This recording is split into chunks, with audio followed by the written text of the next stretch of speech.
Well, folks, you found it. The most unprofessional little podcast there ever was. Ain't much else to say. Just sit back, sip on some whiskey, and be entertained.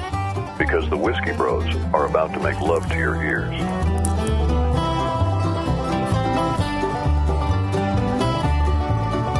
As you said last week, thank you, narrator man. I will have some whiskey.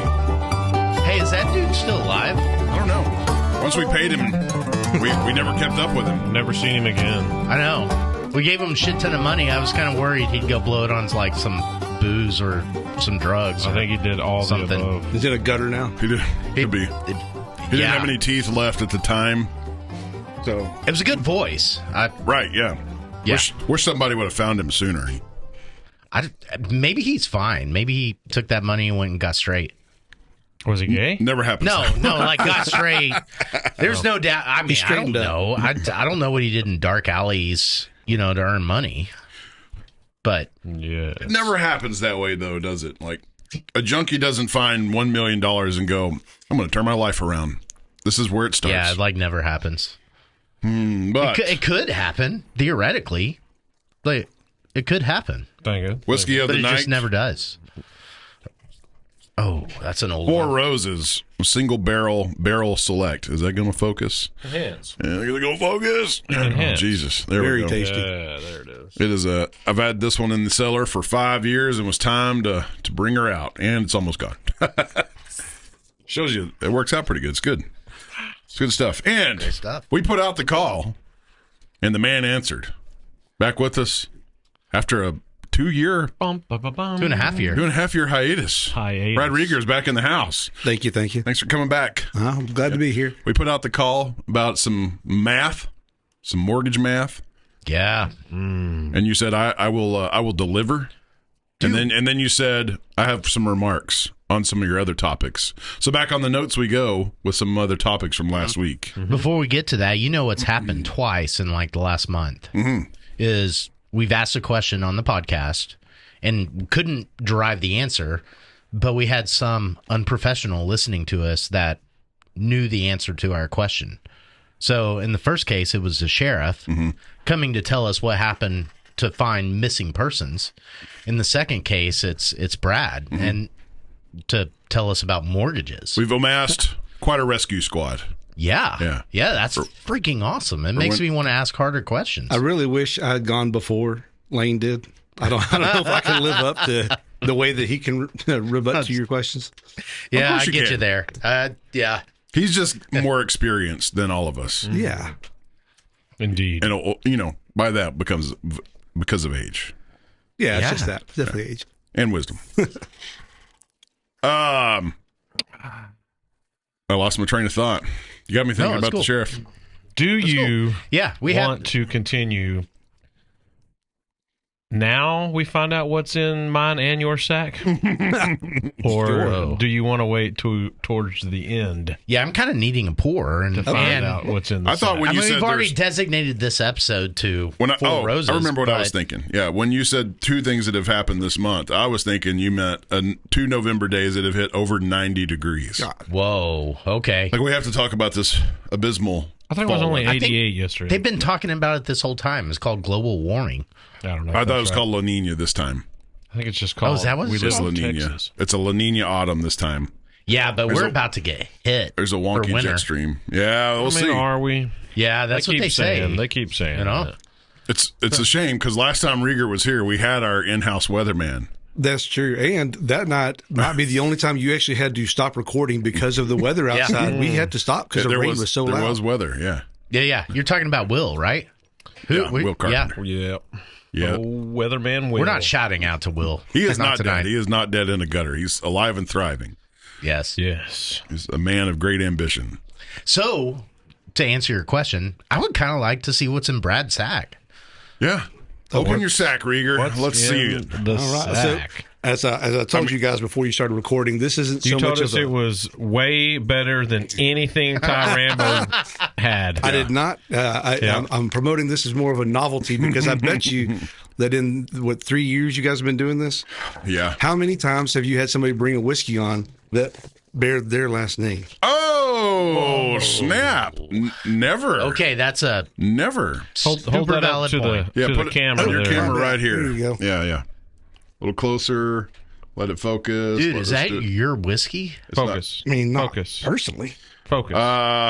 Go to the right with your face. Try to hide your face. No, with your face. No, you're right. Just put your hand in front of Bring your the face. bottle back to your left. There it is. It's trying to focus on your face. Rieger's Kansas City whiskey. So they make this in Kansas City. There was a distillery there with the Rieger name a long time ago. I've got a calendar somewhere at my house from like 1907 from Rieger's whiskey. I think it was dormant for a long time, revived within the last, 10, 15 years, something like that. And they do actually have it in some stores around here. A friend found this and gave it to us. And I've left it unopened so that I could bring it and open it on your show. Okay. Oh. Thou Make it shalt feel open special it. right there. How long have you had that then? Well, I was on here 2.5 years ago, so about 2 years and 5 months, I guess. Okay. Something like that. Did he bring that to you because you came on the show? No, I honestly don't remember who brought it to me. Oh, okay. I think it just was that timing. And I was like, you know what? In case I go back on there, I'm going to leave this. But he really appreciates it, friend, that he can't remember your name. Friend or family, whatever. All the same. Just in case they're Bramley. just in case they're listening. Yeah. Doc, I'm going to let you start Oh it. God! Now we'll never get any. Nobody will ever get any whiskey now. It'll just sit with him the The whole best time. way for you guys to get some is to give it to him when it's full. Like you can't put the whole bottle in that glass. We're all, Okay, that was a valid I think point. we're all having a little hair of the dog after last night. What a successful bonfire. Yeah. Doc, did you enjoy the bonfire? Yeah, it was. Oh, great. I He loved it. loved it. Yeah. I loved it. It was good seeing you. You were there very much in the spiritually I was at existence. home watching Teletubbies. I was, Teletubbies. Y'all remember well, that? I still have Four that Roses show? in here. I remember it existed. I never saw it. Yeah. Back in college, you used to watch it. No. You did. Huh? What? Teletubbies. I Y'all just didn't remember. watch Teletubbies? I remember the I did when my controversy kids were 2. Doc? Yeah, no, it's oh yes. Would you like a pour? I'd love some. Yeah, I told you. You gave your it to whiskey. him. You weren't That's going to get true. none. What Yeah. what proof is it? Doc's hands are in the way. I don't know. Here, let's see. You're supposed to know this. It's your namesake, bro. 92. Okay, so you're not too hot. No. 92. Oh. Good sipping whiskey. No, Teletubbies.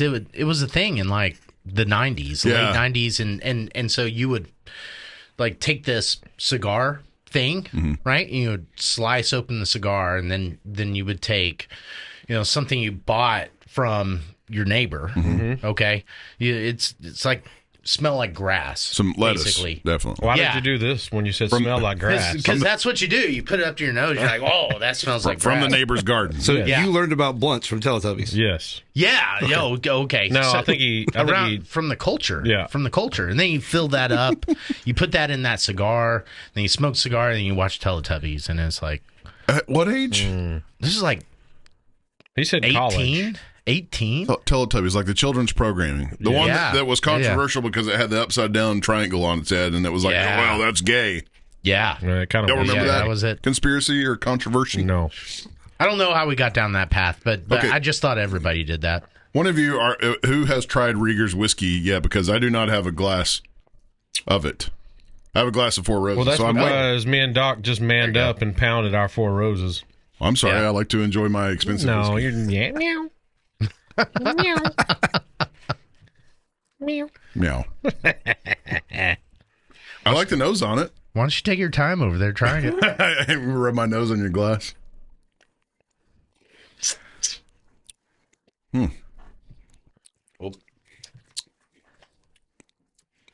How many bottles are you going to buy tonight?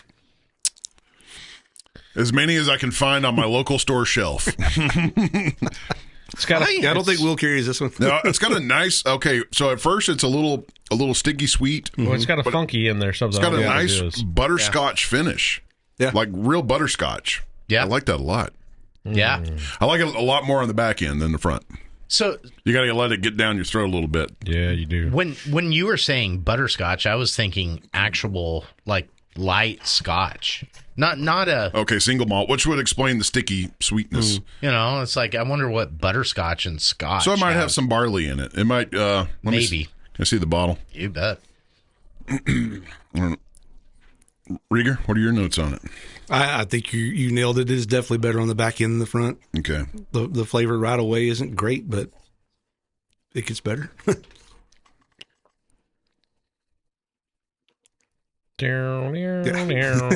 Everybody watches what Chancellor eats. Okay. Here, you want my glasses? No, I was just looking for mash bill notes, but there's none on there. There's none on there. Okay. So what you're alluding to is the barley, kind of giving it a scotchy. Definitely got to be some barley in there. Yeah. Scotchy sweetness, because that single malt always has that little bit of stickiness to it. I think like a little burnt caramel. Yeah. How do you figure out? Okay, so we should all be looking at mash bills, especially with Four Roses. They have four different ones. Known, yeah. And also this other bottle that just appeared on our table. This one I'm looking at right here. Oak and Eden. Yeah, they were kind of known for their creative mash bills. No, just MGP. Yeah, they source their juice. So it's not mash bill. They were known for infusion. Yeah, they're finishing. Yeah, but you could get like it's like different. What is that? Wheat and spirit. So that's a wheated. Yeah. Then you could get kind of 4 grain. Yeah. You could, and so they even had different, like base profiles. They were good, but they sourced their stuff and labeled it and sold it. They only had about 2 bases, right? And then everything after that was how you finished it in the bottle. I think. Well, no, they had 3. They had a rye, wheat, 4 grain, and a bourbon. 4, okay. They did have 4. Yeah. Okay, and then you added to it from their library. Yep. Yes. You added to it from their library with different infused wooden spires. Right. So what is okay, so it sounds kind of bougie whiskey connoisseur to kind of talk about is that the right word? It's a connoisseur. Connoisseur. Yes. It's to talk about like mash bill and say, I think that's got a little bit of barley. Yeah, it's a little wheat, but it's a lot of people acting sophisticated and jerking each other off. Okay, that's where I was kind of going. You know, sometimes I just want to tilt back a glass of whiskey and go, damn, that's good whiskey. Yeah. That's all it needs to be. I've never heard you say that once. I have before. But before he learned about it. And then I was like, yes. Yeah. I like looking at mash I need to bills regress too. a little bit. But people do with everything. I mean, wine is known for that. I mean, people think, look at the legs on it, and the notes. And it's marvelous. And you know what? They might be right, but honestly, I just care if I like it. Yeah. Does it taste good? Coffee's the same way. There's some coffee geeks out there, and they're like, they just go ape about it, and I'm like the nuttiness of this. I'm like, does it wake me up?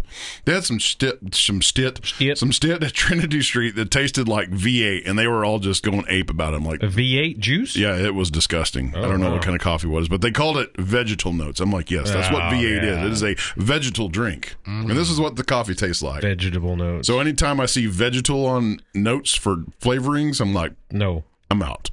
Yeah. Unless it's a tomato. So you just be okay with like the Folgers. Yeah. I drink Folgers every day.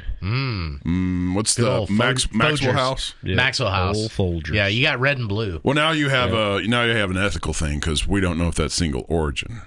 Yeah. Okay. You know, some children might have had to harvest those coffee fruits. Yeah, it's all right.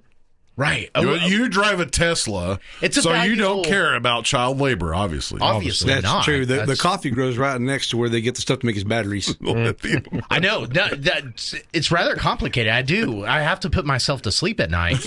So, honestly, so I think, well, okay, but at least those kids are making batteries and not like selling sex. How could they sell sex? You know, prostitution. Yeah, child prostitution. Like if they didn't have a battery factory they could go work in, they might be being sold to. You know. I should say. So it's their version of just keeping them out of trouble. I don't know. Yeah, little hard work's good for the soul, Rieger. It's the same thing that we have Boys and Girls Clubs. They have coffee. Yeah, right. It's the same thing that we've never done as when we used to go when we never went to the titty bar. We used to say, were contributing to her college fund. Right. So it's the same thing as what you're saying with your Tesla. Yeah, I think it's the exact same thing. With every Tesla that Doc buys, it keeps a kid out of prostitution. That's right. That's right. You don't have time for child sex while you're in child labor. Why did you stop at one Tesla? Bro. And canceled. Virgil Leather, if you're listening, we're going to need a bumper sticker that says that. I bought this Tesla to keep child prostitution down. I think we just started a new thing. Doing the Lord's work. Virgil Leather. When you get back... Oh, speaking of child prostitution... Were we? Virgil Leather is in... Wow! That is not how you segue into a sponsorship. You do. Whoa! Let's walk that back. That back. Virgil Leather is where the child prostitution started, I believe. Jesus. Yeah. It just gets deeper and deeper. Home of it. The $5 me love you long time. Could you please explain what you're saying? Can you please? Where's he at off of that saying? Before we all end up on the Epstein list. Oh, $5 me love you long time. Where's he at? Vietnam. That's right. Oh, really? Yeah. That's kind of cool. Yeah. Such cultural appropriation by Stanley Kubrick. How dare he? Yes. Did y'all know, speaking of Vietnam, do you know what Vietnam is known for? Especially... Besides war? Besides war. Communism? Movies about war? Noodles. Especially... Pho? No. Hanoi. Yeah. Especially Hanoi. in Hanoi, Vietnam. Hanoi. Prostitution? No.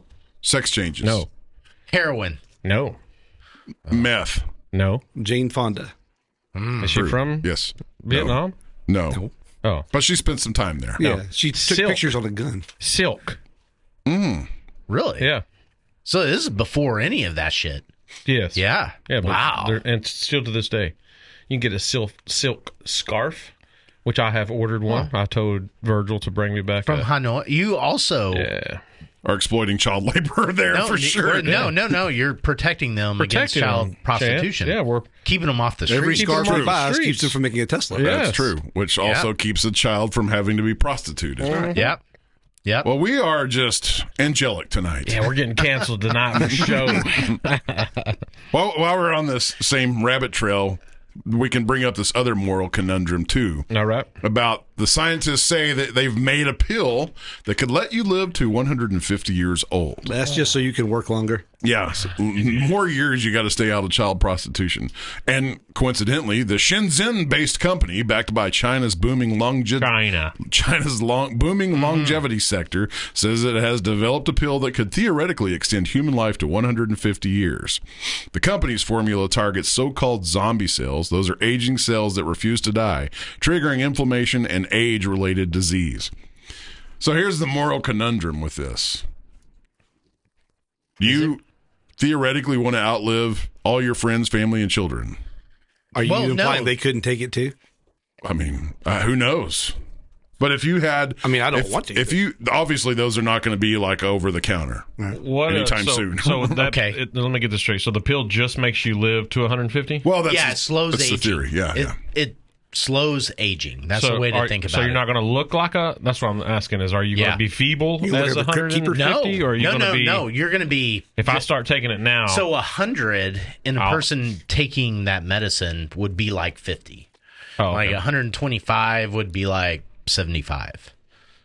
So that's a good way to think about it. It actually slows aging. I'd probably do it. So, I was joking when I said they can make you work longer, but honestly, when they came up with Social Security, you could start cashing it out when you're 65, and they hoped you're going to be dead at 67. Right.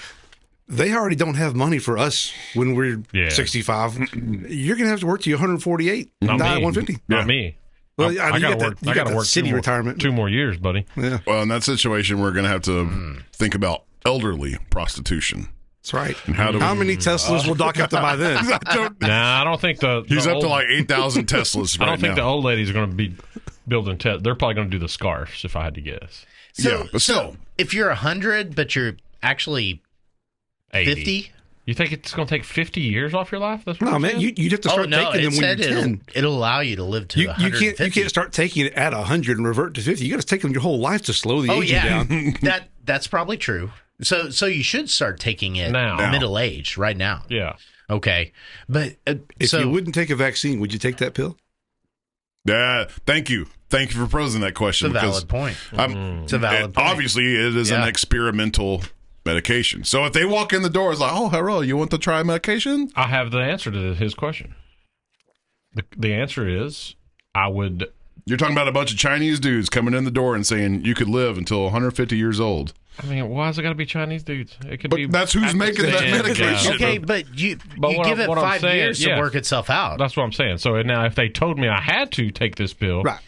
they're going to get the old same thing that the masked people got. You agree? That is. But if they just come and say, "Hey, this shit could work or it could not," we don't know. When the vaccine first Then came you'd be out, like, and it has been 5 years, it wasn't mandatory. Right. Did you take it then? No, I've never took the vaccine. Exactly. But they told you, hey, you can take this, and it will help you. This is health beneficial. Right.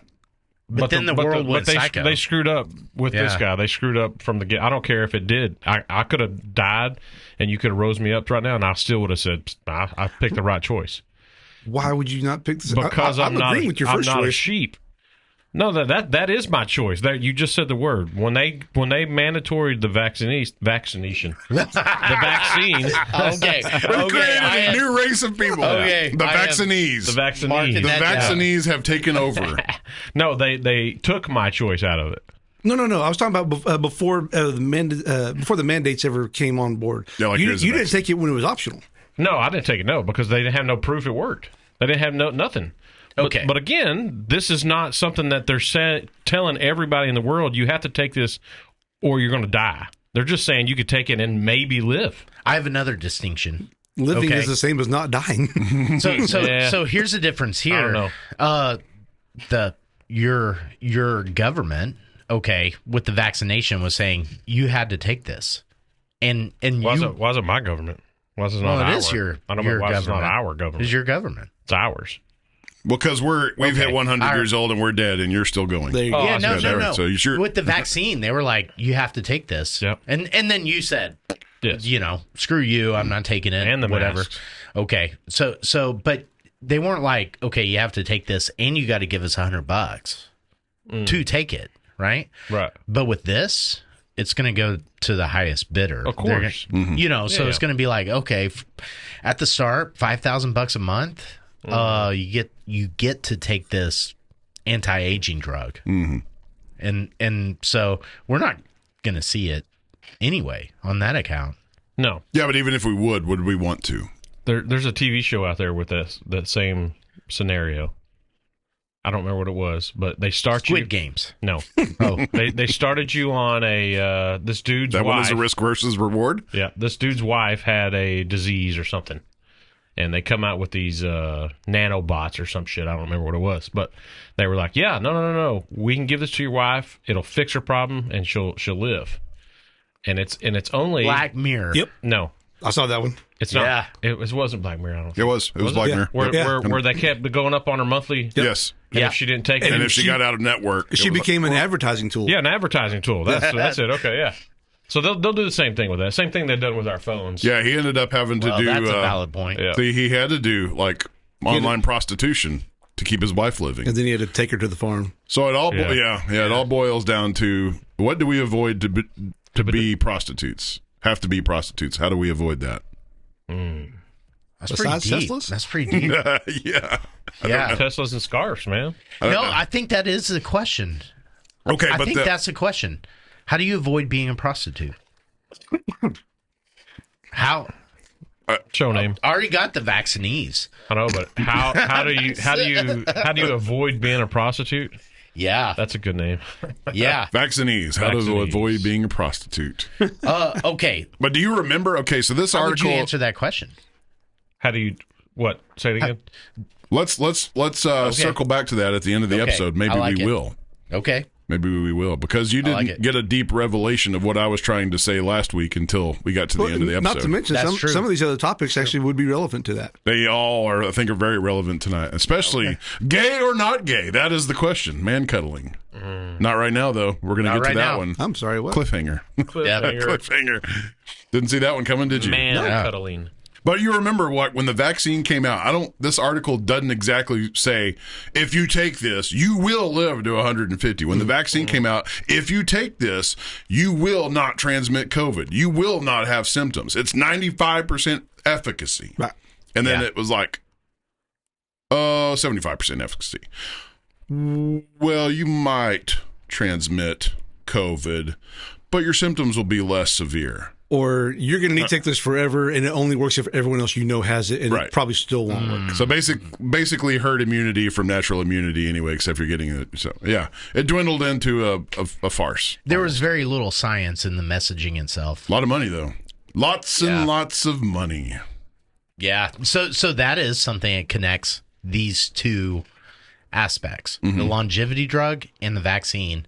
In both cases, there's a lot of money in it. So what do you know of zombie cells? Are these a real thing? Because I feel like that's a marketing ploy. No, well, okay. So the term zombie cells, A little sensationalized. yeah, that is obviously sensationalized, but the mechanism that it's pointing to is not incorrect to the best of my very limited scope. So part of the problem in getting older is that our body just doesn't clean up after itself. That's so we why got you cells flush that, it out with whiskey. yeah, obviously. We have cells in us that are kind of like old, like they need to go, they need to get dumped off the ship. And if our body would just like, okay, Process them and yeah, exodus them. yeah, euthanize them, apoptose. So they're that still would be the scientific. They're not dead. They're still kind of living. They're just kind of just kind of Not- like not pulling their weight. yeah. It's like living off the fucking system. Prostitutes. No, I don't think so. I think prostitutes work very hard. True, they do. They're good at Yeah. the job, supposedly. Yeah, politicians. From what I've been told. Politicians. Politicians. Okay, you go. Yeah. politician cells. Yeah, they're just like fucking politicians. Political prostitutes. Right. They're just living off the system. The people you see in the line for the food bank who are on their cell phone, pulled up in their caddy. Yep. It's like Smoking a cigarette. yeah. So if the system would just sort of like just handle those situations, that's what's being proposed here. Okay. Yeah. So it's a good idea. It really is. There's Drinking- a lot of decent research saying that may be the path to living longer. Not just drinking plenty of water. Right. That doesn't work Okay. alone. Okay. Alone. But you still should stay hydrated, right? No, you should. Okay. 100%. Okay. So yeah, that gets complicated. Does it? I mean, Yeah. Does it really? It's Yeah. Hydration's not terribly complicated. Yeah, because I don't even No. think the water we drink, normal water, it don't even really hydrate us all the way. Well, okay. There so is the something water, to that. Yeah. the water you drink doesn't make you live longer than you would, right? It does. It's not an added benefit, but if you don't have it, it's definitely going to be a negative, Yeah, really quick. right? In really So quick I think order. that's the What a value political way to statement. answer that. Thank you. Okay, well, if somebody offers these pills to us, let's just take a vote around the table that's in our name. Somebody came in, some Chinamen came in the door and said, pill for you. Are we talking like No, the ones 5 days from now or like 5 years from now? like right now. Right now. If they came in knowing what we read from the article, let's just take a vote. Rieger, what would you do? Would you? Nope. I would not. I would also not. Probably not. Yeah. Right. But what I'm telling myself in the background is, oh yeah, I'm just going to let this be around for 5 years. I'm going to watch some people. I'm going to have some like guinea pigs around me that I'm going to watch who are willing to step up to the line and take the medicine. And then, if it pans out. So that undoubtedly Fine, that'll do it. be like a billionaire class first, right? Like they're the first to heck yeah. afford it. So No, let's it'll watch. it'll be prostitutes first because they'll do a trial and billionaires won't sign up for the trial. Oh, It'll be prostitutes that go, oh, no, I'll do it. okay. That's a valid point. Speaking bro. of billionaires and this drug, I tried to draw parallels between this and the vaccine, but in a different direction, billionaires like, say, Mr. Gates, he wanted people getting the vaccine. He also supposedly has gone on the record as wanting a lower population. This pill would be contra to that. So at the very least, if it is a conspiracy, it's not his. It's a different billionaire's. Oh, Yeah. that's pretty deep. He would want us all Yeah. dead, right? Now, he is on record of saying that. See? Yeah. So he would not be the one pushing the pills that says, stay alive longer. Yeah. Yeah. You're right. Yeah. He might not be pushing them, but I bet he takes one. I hear the guys reversing he his knows positions. it will kill you. Or he knows it will kill That's you. okay. Yeah. That's all. You can't believe everything you read. Could be the exact fucking opposite. Yeah. Yeah. So there's something to that. Eugenics. Speaking of shit that might kill you, are you ready? Time for what's in Savage's sack, Rieger. Oh, we're doing this. Okay. I don't want anywhere near that. So is one thing I have a little reservation because is one thing us doing this to ourselves, but signing a guest up for it, I'm We didn't sign him up. He offered to do it. Can you look into the camera and say you were huffing this on your own free will? That's We did not huffing. Yeah, I'm We did inhaling not this. force you to sniff. I'm this willing jug. to try smelling salts. The world's strongest smelling This salts. is not a drug. Oh no! Wait. Hold on. Is anyone else doing it too? No! Don't. It burns. We've already done it. What are the instructions here? Okay, so this is what you got to do. I've already shuck it for you. Oh, good. You got to So open it you're away gonna- from your face. Yeah, open it away from your face. Yeah. And then bring it right to it. And don't go. That's bad. Just like That's all it you're is. gonna need. You just like I mean, if you want to be big No, balls and do two, go I'm for not. it. I'm not but trying to set records here. This almost feels You just got to get it under your nose. wrong. Yeah, it almost feels wrong. dude. And don't throw the jug. Place it down.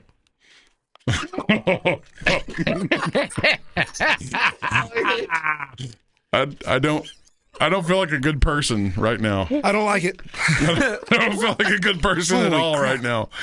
Are you gonna do it again? I smell it over here. Doc, are you going to do it? No, No, well, give it to me. I am not going to do it.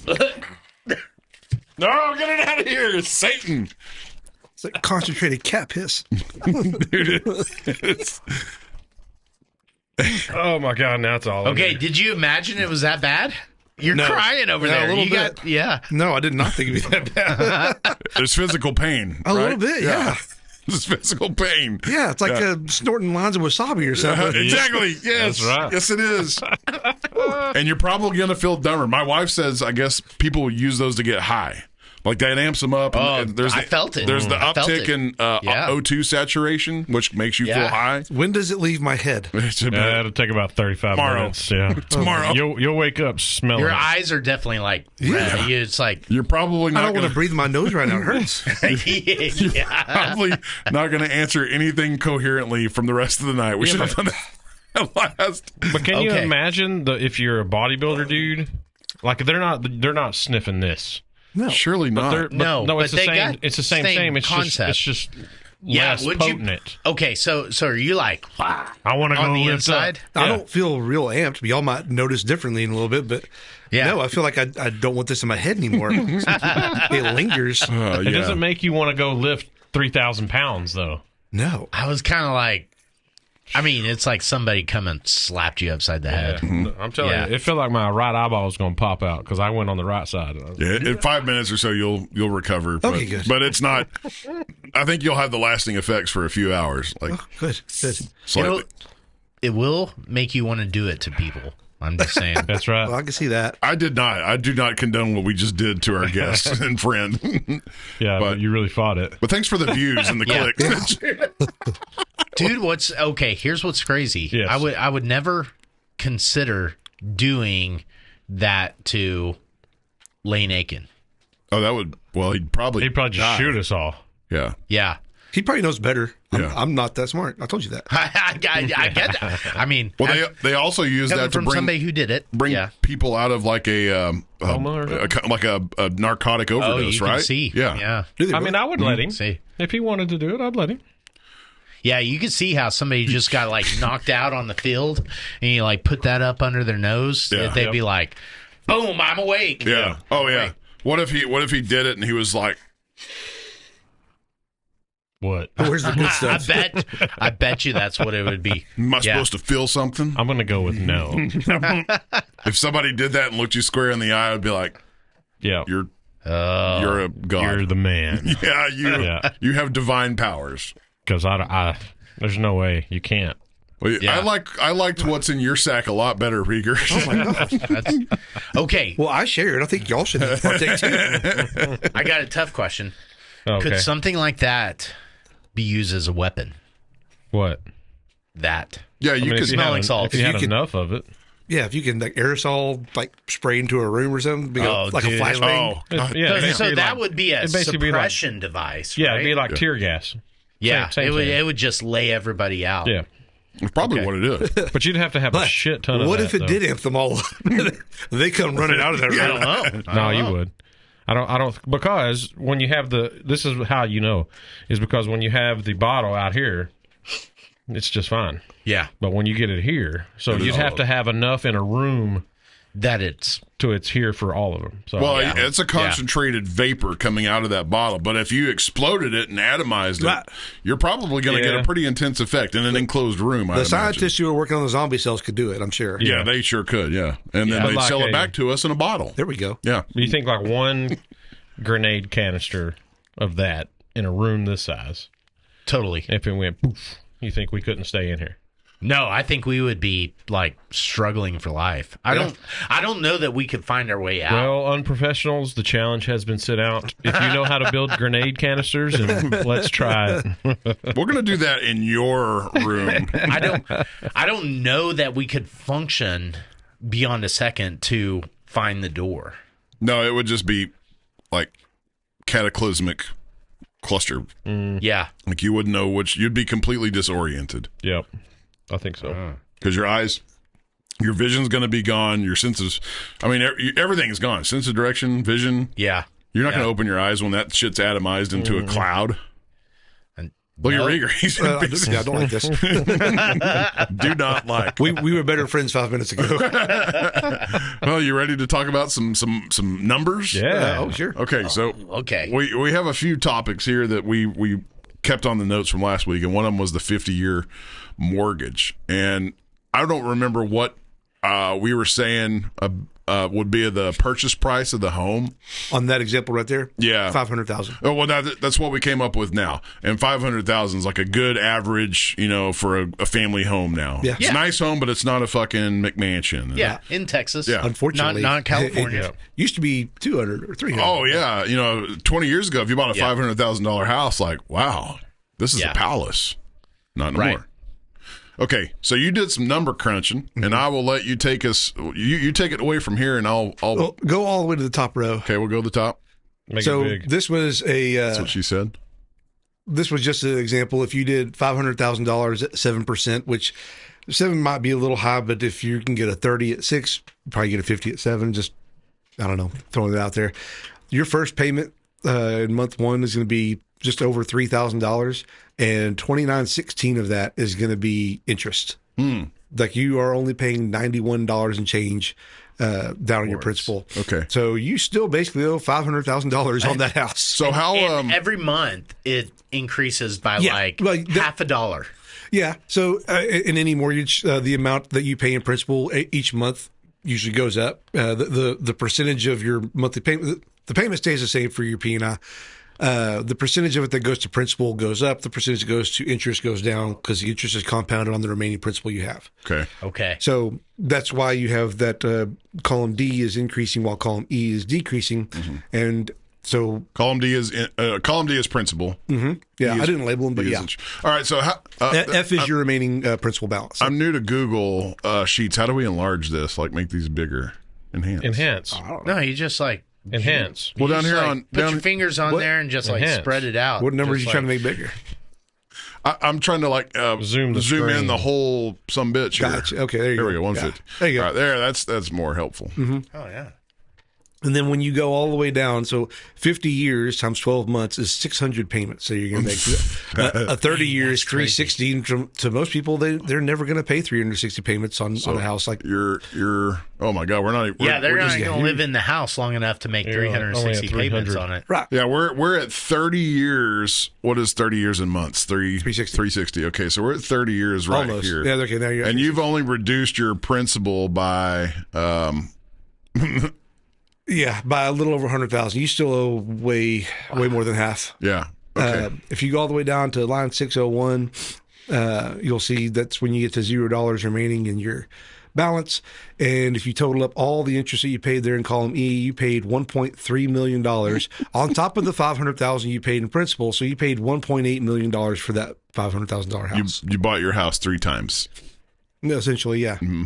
Yeah. Now, but I mean, so even in a 30-year mortgage, you do pay a substantial amount of interest over the cost of what the house is. That's the cost of borrowing money. Yeah, sure. And during that time, hopefully, your house appreciated in value. However, not all houses are continuing to appreciate when they're at 50 years, especially if when you bought it, it's already 20 or 30 years old. Mm-hmm. So, I mean, the only allure that anyone can sell that I know of to a 50-year mortgage is because that might be the only way someone can afford a payment, period. What would your, they might as well be renting at that point because for the first several years, they're basically making interest-only payments. Yeah. Okay. Wow. So if you converted this into same terms, $500,000 as a purchase price, and you did a 15-year note, what would your payment be then per month?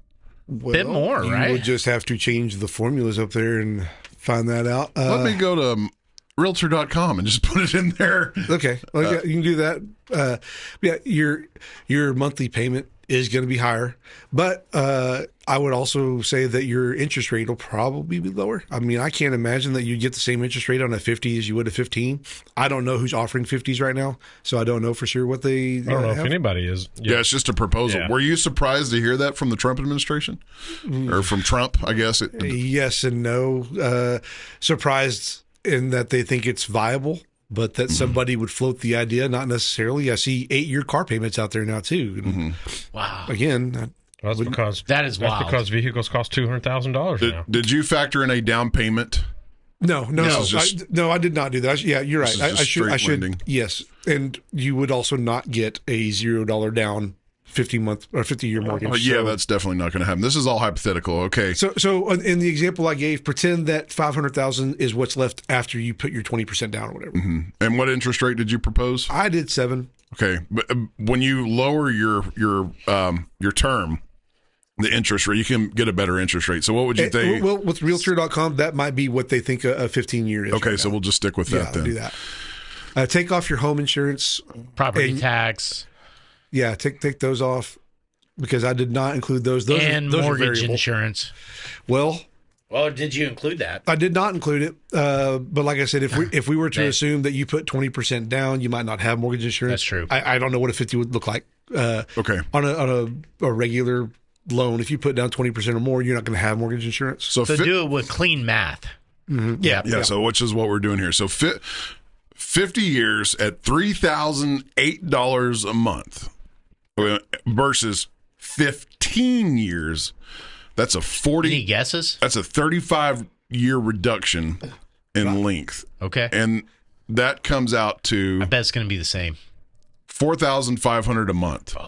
That's not. $1,500 more dollars a month. I mean, is that a deal breaker at that point? If you're above, Kinda is, Possibly. right? I mean, that's a 50% increase. Yeah. It's kind of a deal breaker. Now, does that still include any of those other costs down there? I zeroed them all out. Okay. I mean, who can absorb $1,500 extra dollars a month? Not I. I mean, if you're at the $3,000 mark for a payment on $500,000, is it negligible? No. No, I don't think so. You don't think so? You think No. it's very realistic? Yeah. Okay. So let's just, for shits and grins, let's bump that up to. Oh God, 72. That'd be horrific. Yeah, 7. 49.23. So that's a huge. $5,000 a month mortgage. So, like I said, that's the selling point to a 50 is that you are substantially lowering what your monthly payment is. Now, that is again assuming that it's only 1 or 2% higher. A 50-year mortgage may come in at 10%. I don't know. I don't know what they would do with that. Well, that was the other theory is if a 50-year mortgage offers, well, automatically real estate prices are going to start going up too. It depends on how much they took off. Because even if they offered one, I don't think that you're going to have people just knocking your doors down to get one. No, Yeah. it's that. I think this is going to be an extreme case if it even comes to fruition. Okay. I don't think there'd be enough people that it would actually shift the prices in what average home sales would be. Well, real estate values rarely ever decrease in a significant manner, right? Like you might have some small corrections, but we're never going to see 2005 prices again. We'll never see 2015 prices again. You can see some stagnation in them. Yeah. Just a few years ago here in town, it didn't just happen here in town, but this is where it's easier for us to see it. The interest rates, that's when they really started climbing. Like I bought my house in 2021 and the price or the interest was really low. Prices were sky high compared to what they had been. Interest shot up, and then you started seeing houses sit on the market for a long time. Yeah. And then they started reducing. Even locally. Reducing. And some of them still. I mean, I've watched some houses that they've come down a significant portion, but rates are starting to come back down a little bit right now. So I think you're going to start seeing it flip back to a seller's market, and you'll see some increases in house prices again. What I'm surprised about is like the $1 million estates around here sell, and they don't sit very long. Yeah.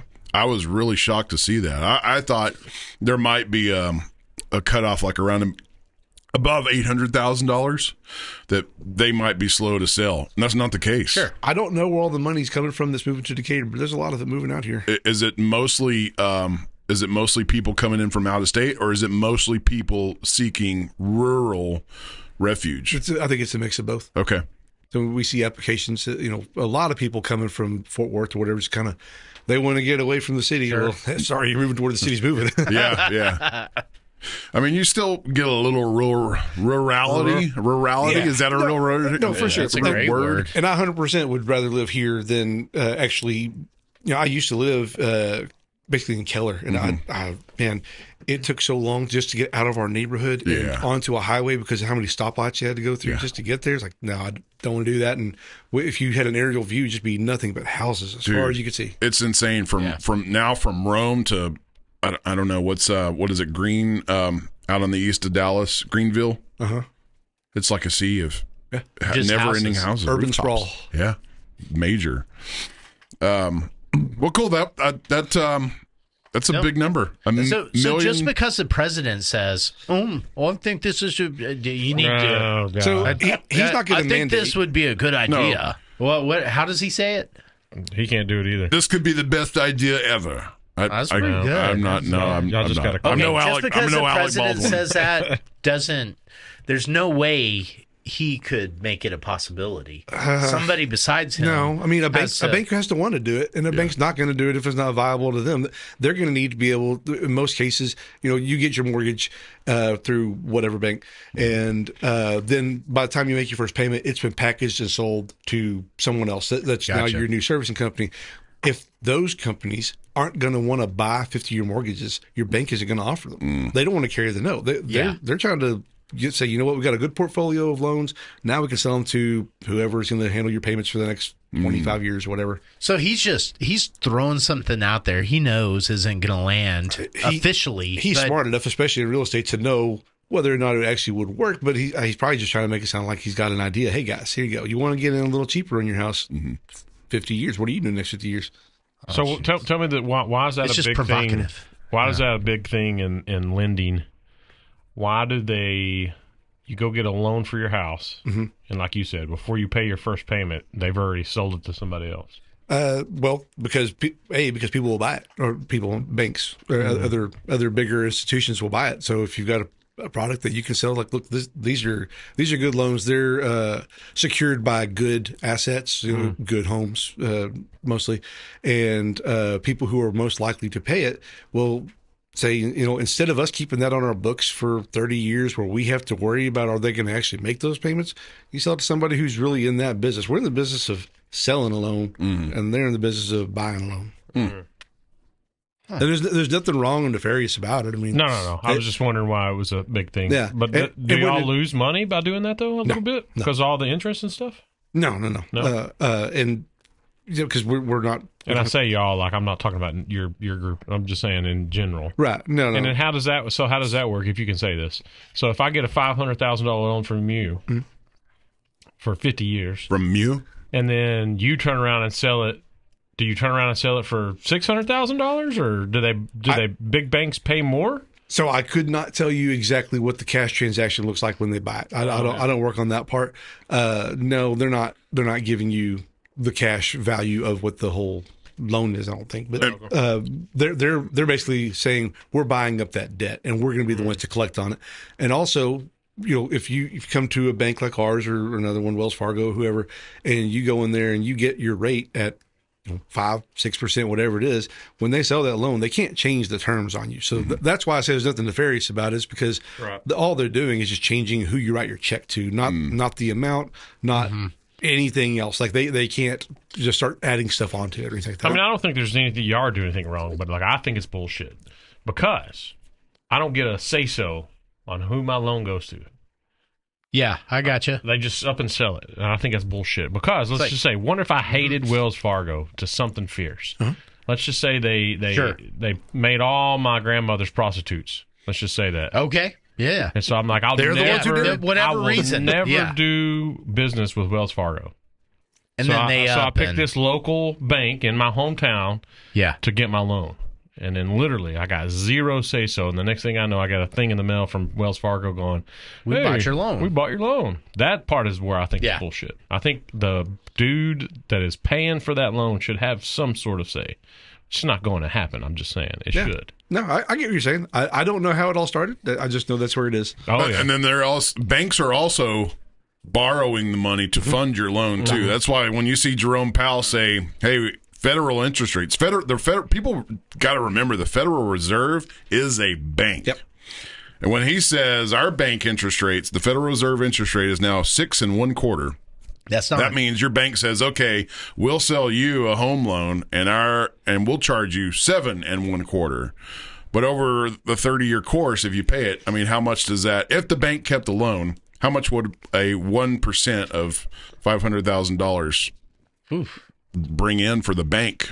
Well, what you just said about the money that they borrow and lend, whatever, that's another reason that they sell those off. Like I said, is to get it off the books so they can then use that money to lend to someone else. And so they collect origination fees. That's a big part of it. Okay. Man, it's hard to know what to do with all that being a normal, like all that recognition, being a normal person, not really understanding all of this, but it seems rather complex. We're all just prostitutes. Maybe. Basically. We're all just prostitutes for the banking system.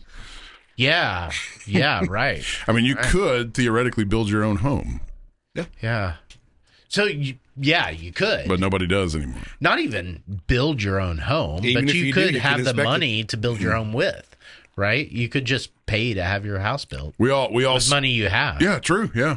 We all laugh at the mud huts that, some tribes still live in, or sure. That they paid for. They paid for. No, not maybe laugh. It's not but like we look down upon them of like, you are not advanced, but they are. They don't know nobody nothing. They're debt free. Yes, they are. Oh, yes, they are. It's a valid point. So I propose that we all just go live in mud huts. Okay. As long as everybody else is doing it, then there's nothing to miss out on. It's rather deep. Okay, so going to your, I guess it's your next point, temporal extension of reward imperfections. Yeah, I don't remember where this came from anymore. Yeah, you put it on there. I'm a little disappointed because I was really curious what this is about. Okay, the temporal extension of reward is all about the virtue of being patient, and it's a scoff at the instant gratification culture that we have, and that the bigger reward is in the anticipation of achieving something, the anticipation of the goal. Okay. Once you arrive at the goal, whether it's financial or physical or whatever, then it's like, I need to buy something else. What's now or what's next? Yeah. So I think that I feel like I don't remember what the fuck I was watching. I think it was Veritasium or something on YouTube. Great channel. Or it was AJ and the Y-Files. You ever watch the Y-Files? You gotta watch the Y-Files. It's a great channel too. What that is? You gotta watch the Y-Files. So the Veritasium is the math one, right? Mm-hmm. It's the guy that talks about. He didn't talk about math. He talks about the reality of math. Yeah, he does. And Yeah. He's across the spectrum: technology, mathematics, everything. But I think this show revolved around the virtue of being patient. Yeah. And that is ultimately the reward. Like the anticipation, it feeds the dopamine. Yeah. So I did not think that's what that meant whenever I saw it on the notes. Yeah. I thought it was some play on no free lunch theorem. No, not in this time. You know, that okay, you can actually kind of have free lunch, but there's a whenever you extend a reward, you're also extending the imperfections, which may come around to slap you in the face. Explain that a little more, layman. Yeah, that gets hard. Okay, so let's say, how do you fucking, okay, so cheese coney, right? Mm-hmm. It's like really good, like Sonic cheese coney. You're like, sure. Oh, I'm gonna down that, right? Annihilate this thing. I'm gonna annihilate. Oh, we don't even have to do like Sonic cheese coney. Okay, we could do like. I mean, a foot long wiener Bell. is a good analogy. So give me something that is just like insanely good, but also insanely bad. Taco Bell chalupa. Okay. No. Jack in the Box, Jack in the Crack tacos. Okay, yeah, we can all agree with that. Yeah. It's like you eat it, and it's gonna like bring some bad to the table. Making some more zombie cells. Yeah, you're gonna like sit on the toilet, like hating life in like 10 minutes. Yeah. You know, but you're consuming it, and you know this, but it's still like good. Okay.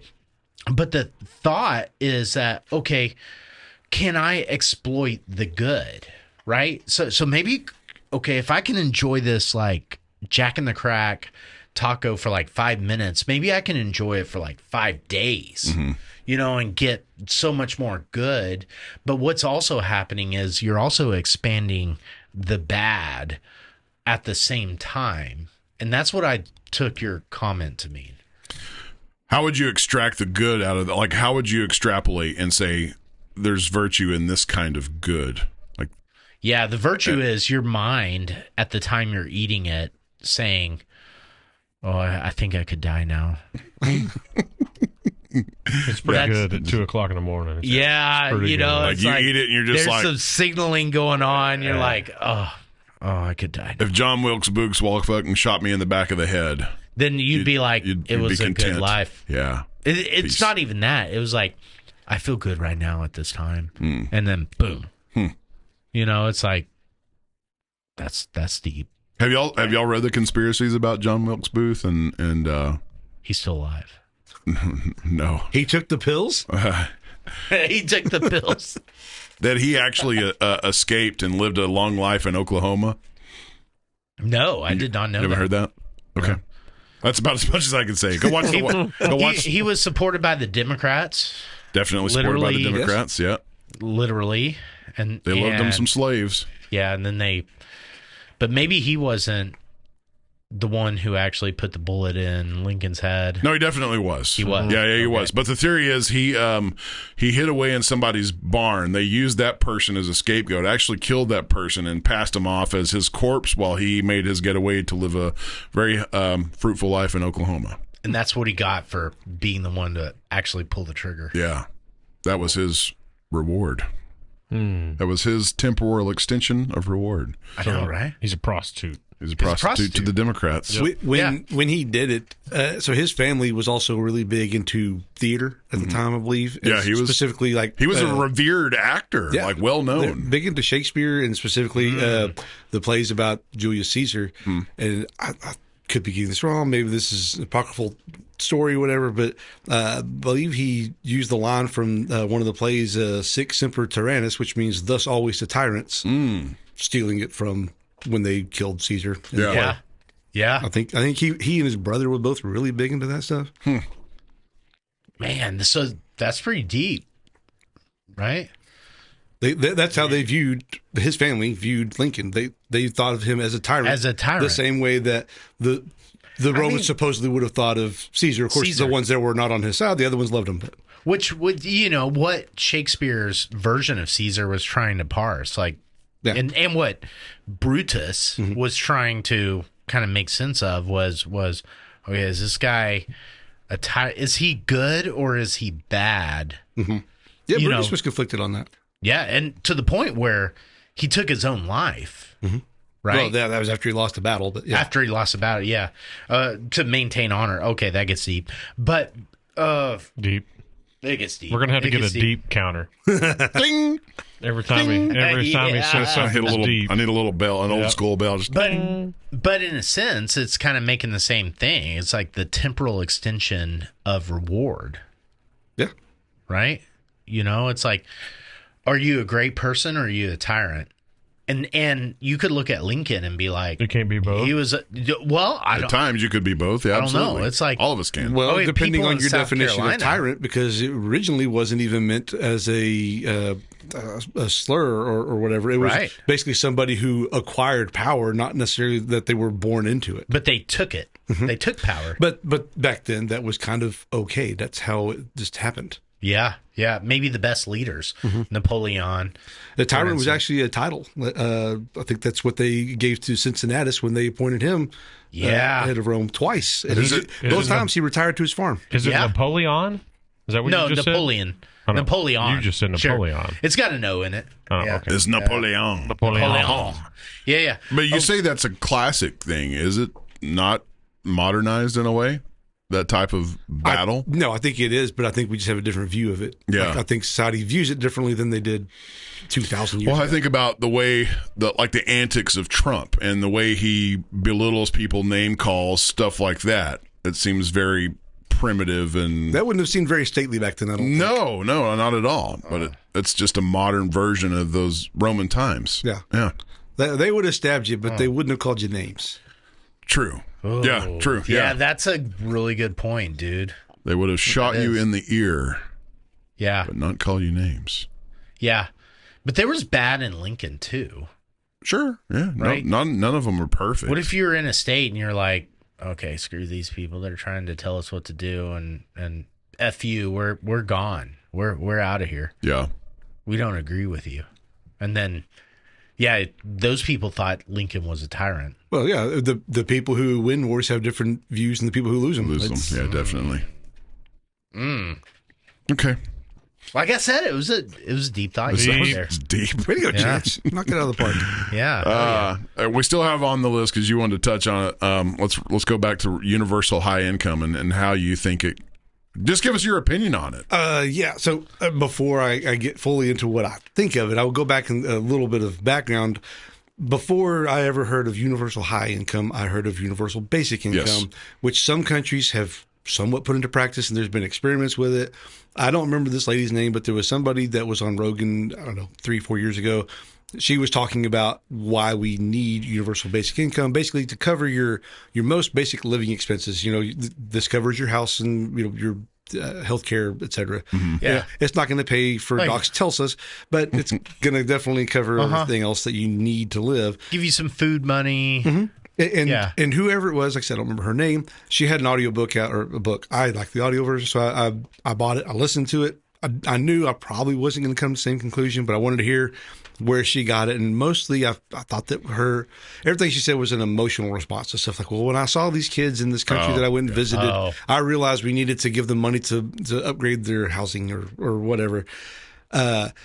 The high income, that I've only started hearing that recently, mainly Musk and maybe a couple of people that go on to Rogan shows also. And his theory is that AI will make it to where we don't need to work. We will have high income that covers all of our needs, whether they're basic or not. And I think that in either case, there's just no way it works.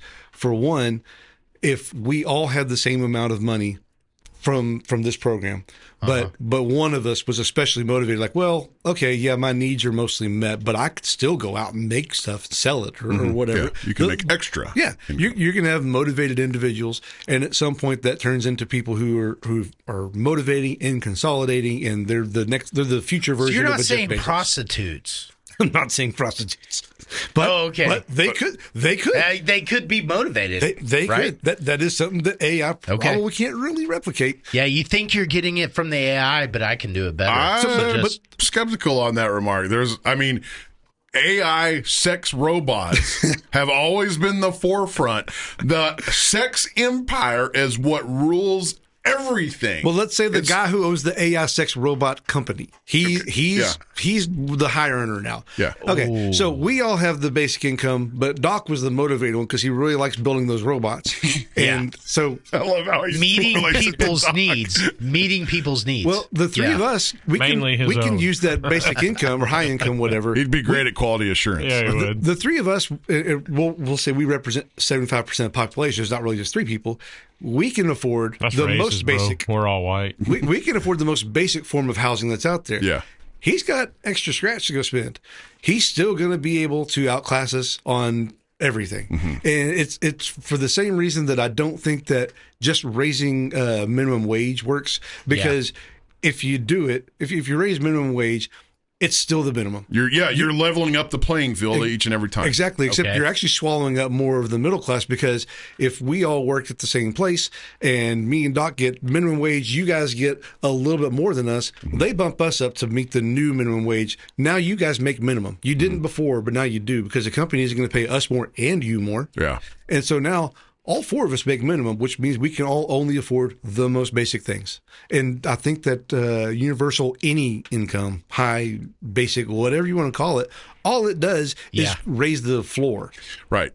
And nobody's asking the question of what pays for that universal income. Right. Exactly. I think at that point it becomes all currency is digital. It shows up on a card every month, and some of it's automatically withdrawn for your house and whatever, and then you have a little bit left over to go buy Doc's Prostitutes or whatever. But still, where is the tax base to support that? No. I think in this situation, you're creating money.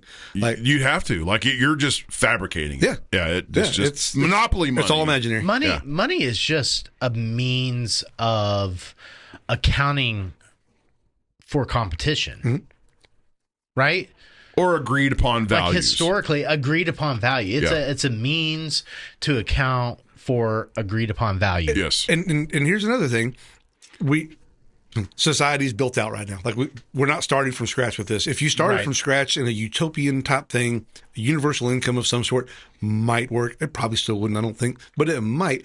But right now, if they said, okay, all citizens over the age of 18, you're getting, let's call it $10,000 a month. You're all getting $10,000 a month. Well, you already live in a house that costs X, and you already live in a house that costs Y. Mm-hmm. You are going to have different amounts left over at the end of each month. Mm-hmm. Or you're going to get to keep your house, and you keep your house, and one of yours is better than the other. Sorry. But, it doesn't do anything to actually level it. You have to demolish everything. I don't just mean physical buildings. You have to demolish everything. You have to start over everywhere with everything. Yeah. And then at that point, you get some Orwellian type skyscrapers that we all live in, and there's a TV, and there's how are you spending that money. Yeah. And then what is feeding you? Yeah. Because at that point, it's like, well, I'm not picking crops. I'm not managing livestock. How do you feel about Soylent Green? I'm going to pay extra money for that fine thing, and so somebody's going to want the fine thing. What if there's just an elimination of money, of transactions? Then it gets replaced with something else, I think. Yeah, and you call it something besides money, but it's money. Bitcoin, functional. Yeah, something else. Yeah. Might be blowjobs. Yeah, because we're all prostitutes for paper. Mm-hmm. Well, yeah. That somebody told us, oh, this piece of paper is worth more than that piece of paper. I put an extra zero on it. No, this system just made it and said, this is $1. Yeah, now go work for 40 hours a week so you can get some of those.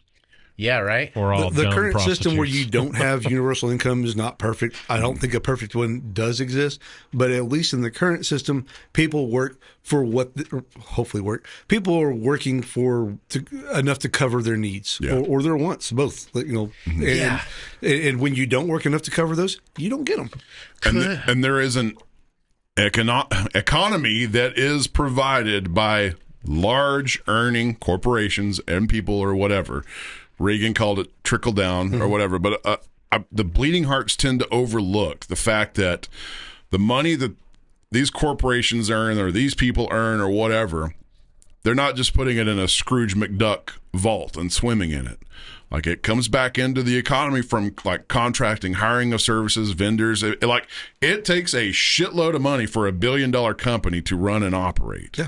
And that money ends up back into the economy. Now, how fair it ends up back into the economy, I don't know. But I'm just saying, like, but there has to be high earning, successful individuals and corporations out there to make an economy work. Okay, so I'm marking that down because it's a pretty bold claim, because I think these people who are kind of making this argument, universal basic income and now universal high income, might be seeing a future where we could there's enough exploit, okay, in technology, there's enough excess that we could have whatever.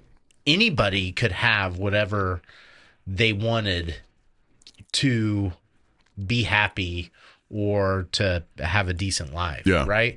So it feels like that's the claim that's being made. But no, and there's also just flat out lazy people that don't want to educate themselves and learn how to use. But they'll be able to be lazy, and there'll be enough excess that if you want to be lazy, I can just be like, okay, be lazy here. You want 5 tacos or you want like 20 tacos? You can have 20 tacos. Yeah. Like, that's totally cool. Here, you want 30?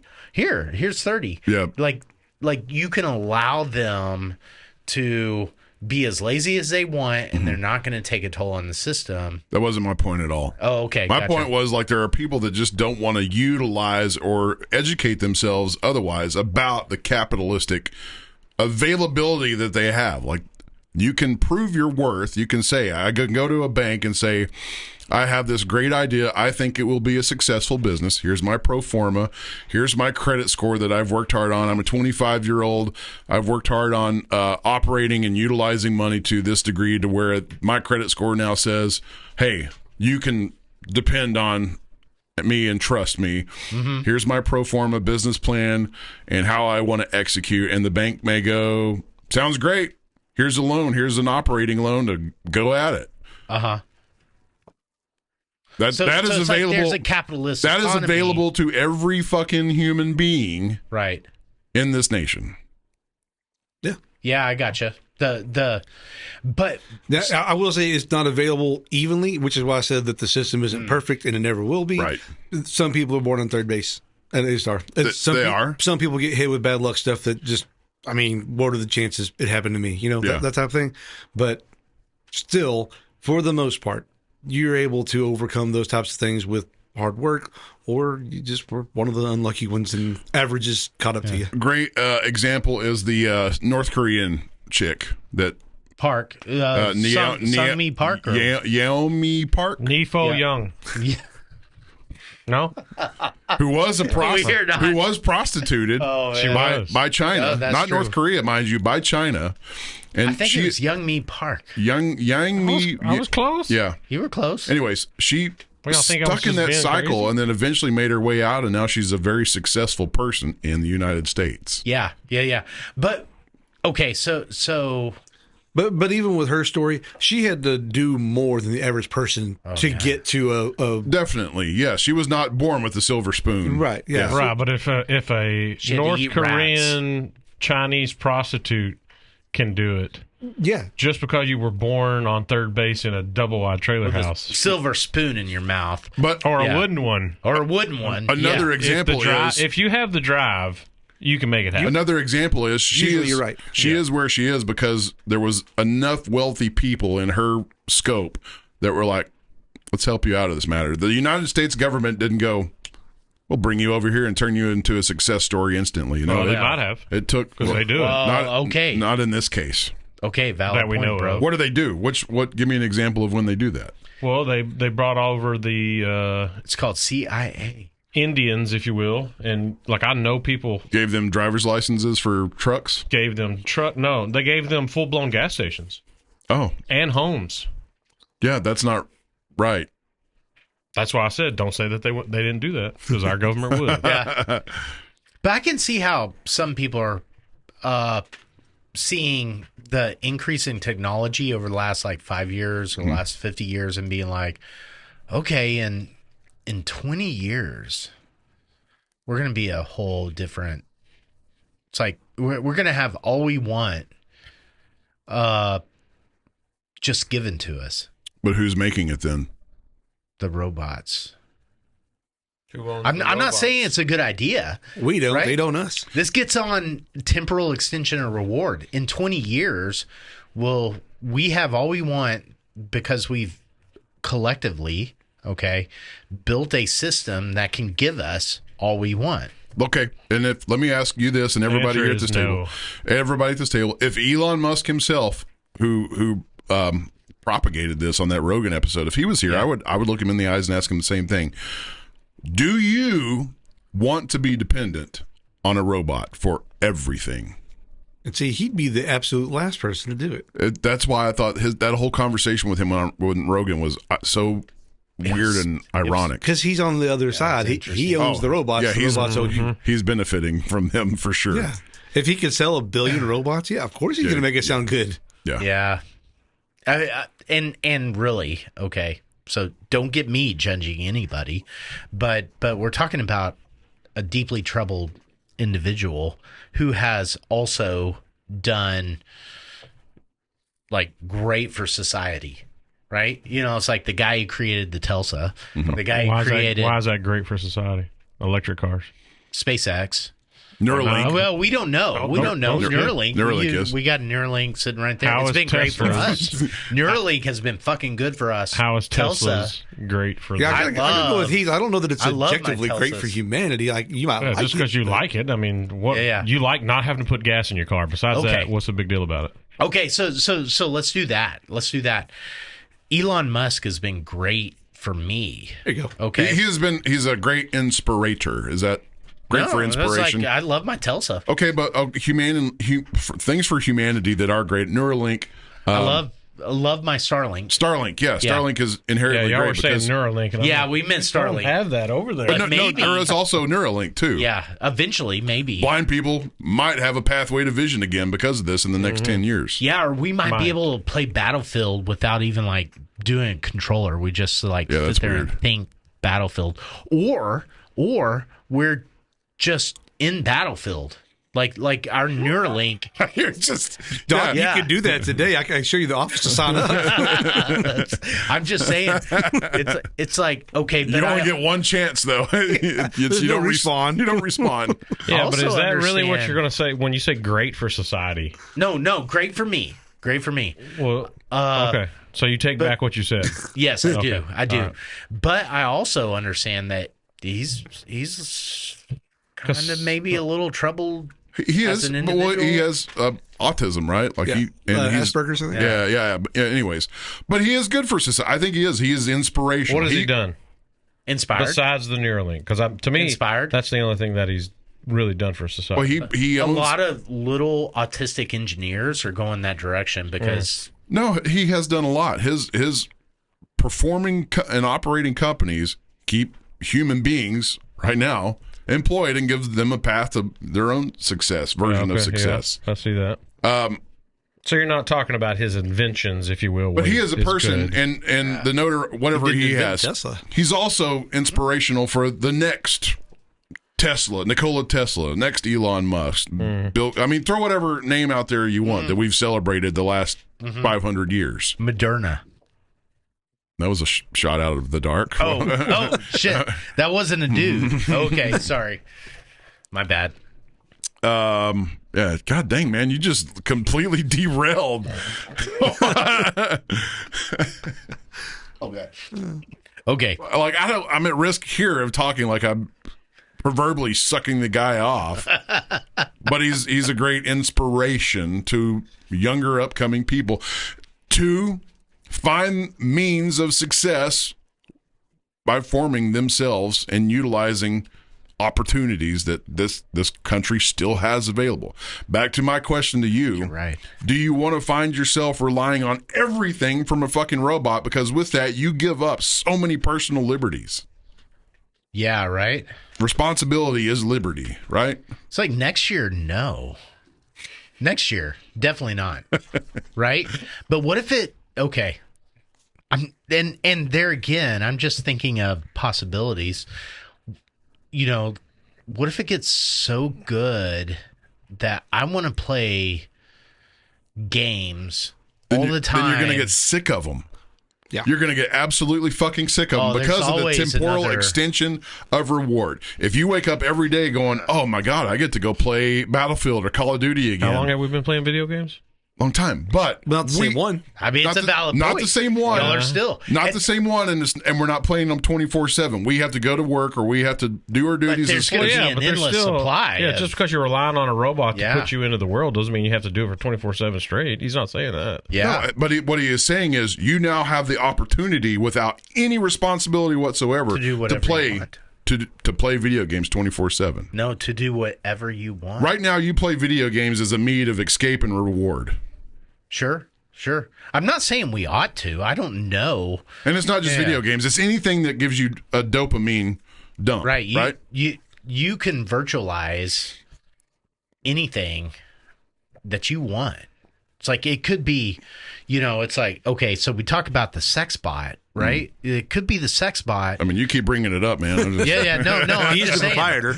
It's like, could be the sex bot, or we could eventually just recreate whatever scenario we want to create in our head to be reality. So I just wonder if that's not what some of these big thinkers are kind of pointing at, which is as scary to me as anything, right? Oh. Yeah, but I think I think it all rounds back to the temporal extension of reward. I think you're right too. I agree. You have to want, like, if you don't have that as a goal, that escape as a goal, then what's the reason for it? It sounds alluring. Yeah. Sounds like a good time. But why shouldn't you sign up? Well, my reason would be I need to keep some wherewithal of self-discipline and responsibility, because that's what I am as a human being, a man, a father, a husband. Yeah. So that's actually a good point too, because what if you get to the point where AI has done all the things for you outside of the house that you need to, then you start saying, you know what could this do for me inside the house? Will it put my baby to sleep every night? Will it keep my kids occupied as they get older? Will it do all the other things? Like, what am I even doing anymore? Like, what's the point of me even being married, having kids? Everything can be taken care of with a robot. Is a vacation even a vacation once you're on vacation 24 hours, 365? Yeah, what are you getting away from? Nothing. Yeah, but that's just not working in a different scenery. Yeah. It's just moralizing viewpoints, because at the end of the day, it's going to be sold to somebody who's extremely desperate in their current situation. So they're going to be desperate in their current situation, and then some little thing's going to be sold to them, much like Taco Bell is sold to us, or Jack in the Crack is sold to us. Fucking wasted 2 a.m, and we're like, okay, dude, I haven't seen 2 a.m. in 10 years. It's true, but there's going to be like another thing that's like, oh, that's a good idea. Yeah, that's a good idea. Out of convenience. Yeah, and it might just be like, okay, Saturday night, let this rock your baby to sleep. That's how it starts. Yeah. Then it's like, hey, you did a great job on Saturday. What about Sunday through Friday? Yeah. We already have robots rocking our baby to sleep. They just don't look like robots. Yeah, they look like baskets. Yeah. But you still you put your kid in there, you wrap them up. Like, you don't have a robot go in there, lift the kid out of the crib, change the diaper, wrap it up, put it in there, and tuck it back in. Yeah. But you if you did, how cool would it be? Well, let's ask everybody at the table. If I showed up into your house and said, I'm going to offer you robots that will service everything, every need that you have. Every need? And every need. And income will be provided for you. You will never have to want or need or cook or clean anything ever again. Would you accept it? No. Would you accept it? Yeah. Would you accept it? Probably. I'm gonna have to say no. I think I'd have no. Because that means I I'd feel no have- purpose. There's no. That means No. I could. What do you mean no purpose? That means you don't have to do housework. You can Right. go still do everything well, else. That's where it starts. Now you just don't have to do housework. No, it's not just. I'm not offering just housework. This person is Then I offering. could go They're on a offering run. everything. Not that I would go on a run, but I'm just saying I could work? go on a. Did you work today? Yeah, but what you No. Did you go for a run? Well, actually, I did. I worked But a that's long what- time what- today. what you- but what you're I saying- could go for a run walk. You know, a light the run robot's walk. taking You away already the could. things. Yeah. The robot's taking away the things you have to do. If I didn't have to go to work and I still got paid, now I got time to do stuff that I actually want to go do. You don't think you'd ever get bored? And why? Why would you? I would just find the next thing. find the next thing. Because there's no longer a reward. I don't in go it. to work because, man, I'm just bored today. No, that's not the No, I reason you have go, to. but it does fulfill another need, I think. That don't fulfill No, my we're- needs. Sure, yeah. sure. I've been doing we're it asking long the question: enough. is if you have that availability to go do what is your absolute most favorite thing to do right now, extracurricularly, that gives you the biggest dopamine dump that makes you fucking happy? Playing games. Fishing probably in the mountains. If I don't get to do it, I mean, because guess why? Because I No. got bills and I got to go to work. Well, in this instance, the robot's fishing for you and making your fish.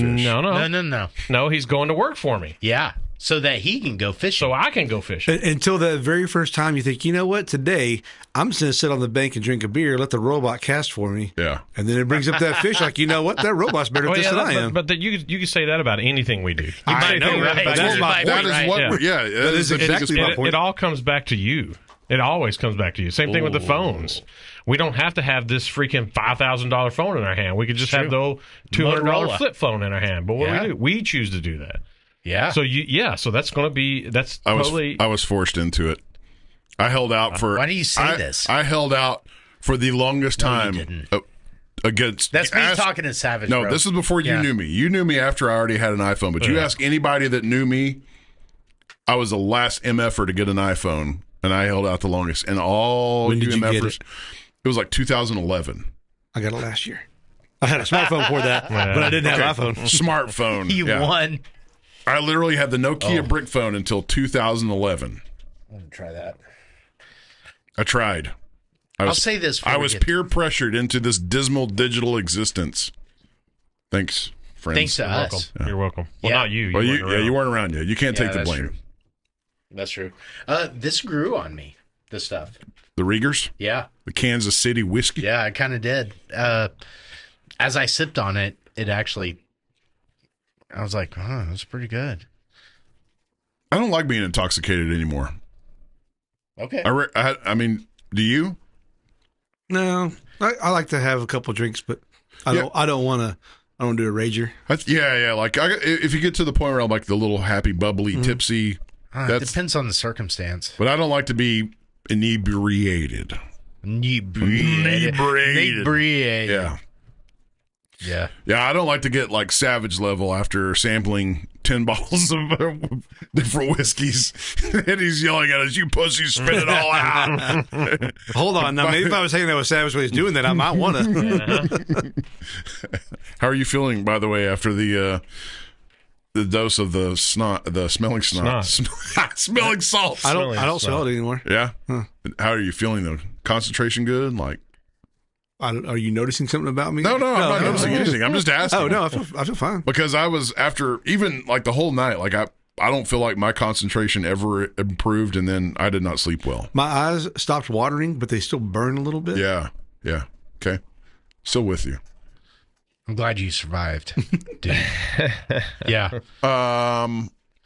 Be nice to AI. Yeah. Let's get Rieger's take on it. Okay, I want to. I have to go pee really bad. my so I'm God, just with going to you go and- pee.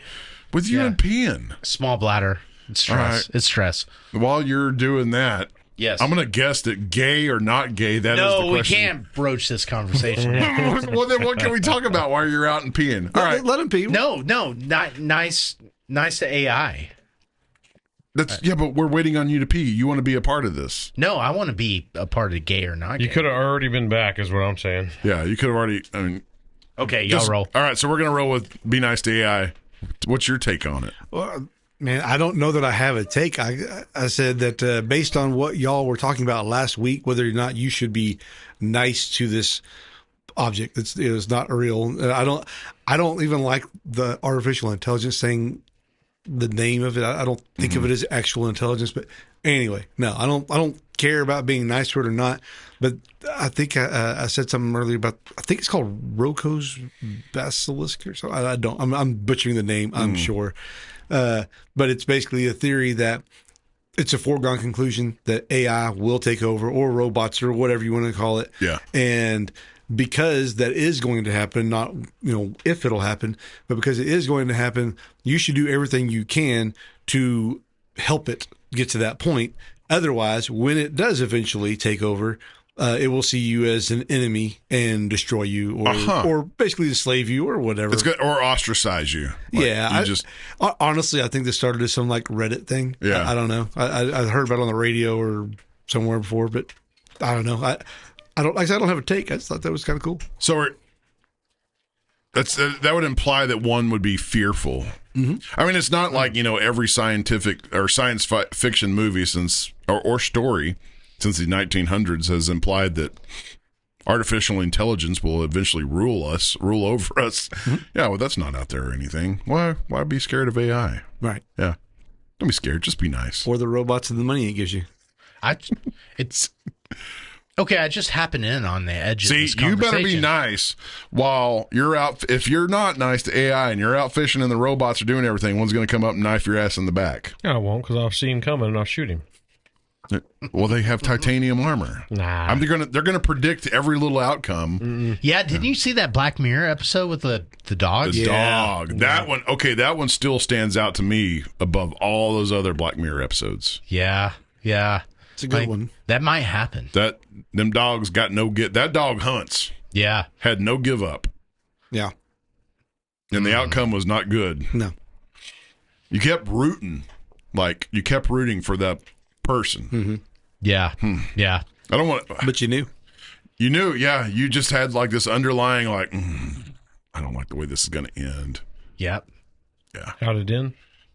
Well, we don't spoil it for. Yeah, she ended up, she got hunted down and she got killed, basically. But it's a very thrilling journey to her death, if that's one way to put it.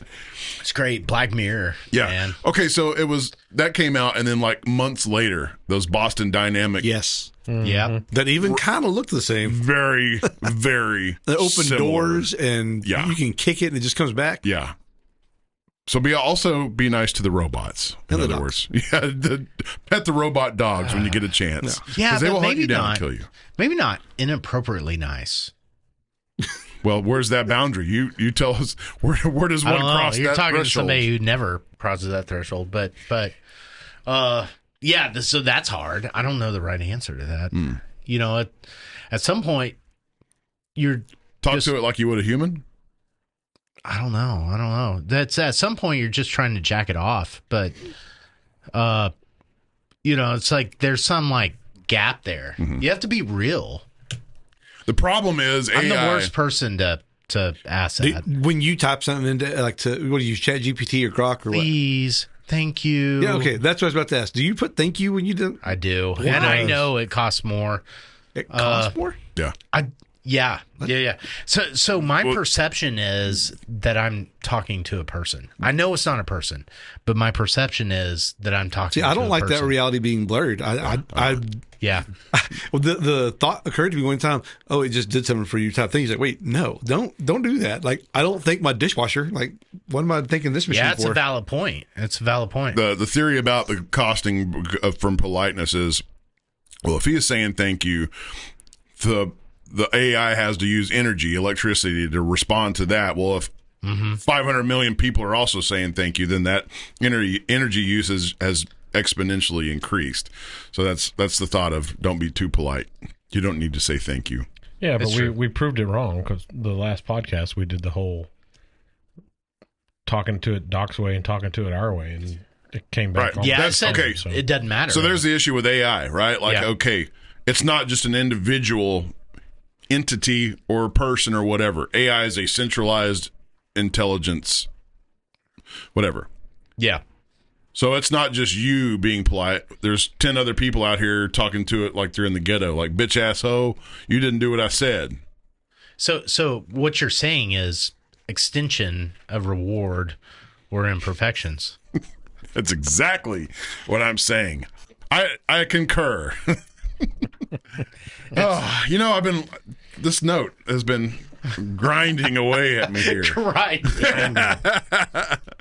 the fuck put this up here? It's a good word for it. Is this a savage note? Oh yeah. Here, I'll take your stick yeah. up. Yeah. Awesome.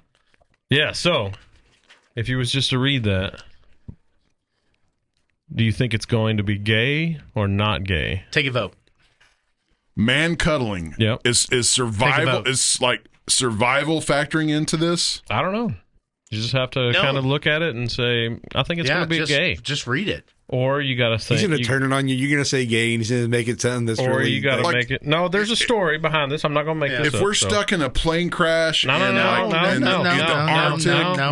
it's like, you got to take off your clothes. No. I've got to take off my clothes, and we have to huddle You're together. talking regular Thursday afternoon. When you look at that...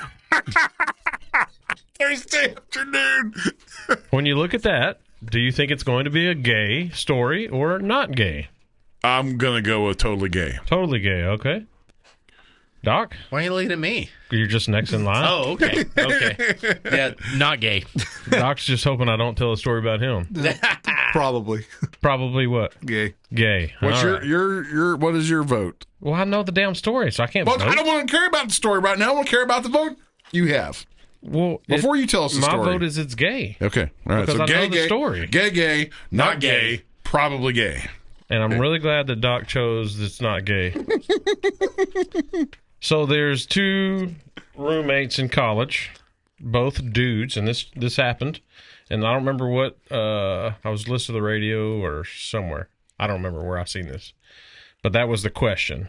Gay or not gay? That was the question the man was asking the host. The other dude. One dude was asking another dude. Well, no, is this I don't gay know. or It not might not gay? even. I don't remember because I think it was a radio channel. So I think they have a. Okay. And it might have been the ticket because they have a gay or not gay. I don't remember. Anyways, so this what he's trying to figure out is he turning gay, or is it just something that's not? So the story is him and his roommate, which is another dude. So there's two dudes in college. They got a roommate. You know, the roommates went out partying. Came back, drunk, blown out of their mind, passed out together on the bed. Like they were so drunk, they just bam, laid on the bed, and they passed out. When they woke up, they were spooning, if you will. So one dude had, just holding each other. Sure. Yeah. I get And it. he said it was the best sleep. He says, I've had anxiety ever since I've been to college. And he said, I can't ever sleep. But he says, except for that, that was the best night of sleep that he's ever had in his life. It's like having a super protective teddy bear. Or a weighted blanket. Or a weighted blanket. Yeah, there you go. Yeah. So now they've not drunk. Mm-hmm. They do it now because they both enjoy it and they sleep better. I don't see the problem. Yeah, I with think that. they don't know they're gay. They might be a tinge homosexual. So that was the question. Okay. Was he was asking? Not that there's anything wrong with it. Gay or not gay? Yeah, right. Like Yeah. He says, "Am I turning gay, or is this just a thing?" Yeah, that he's not two... sucking the dude's cock, right? It's like it's still intimacy. Well, no, because he says it's not. There's no sexual. It's still intimacy. whatsoever. no, you and I. Intimacy is closeness, and We're you don't have to have intimate dick all in the time a hole. as friends. It's like, okay, yeah, but you're not here sitting in my lap. no, but we send pictures of each other on the toilet. Be like, oh, I'm taking a big old dump right now. It's Yeah. So that was my question. Did you by any chance get his face No. on the camera? What? You're not doing your job. I'm talking. I can't. Well, that's the question: is where does gay become gay?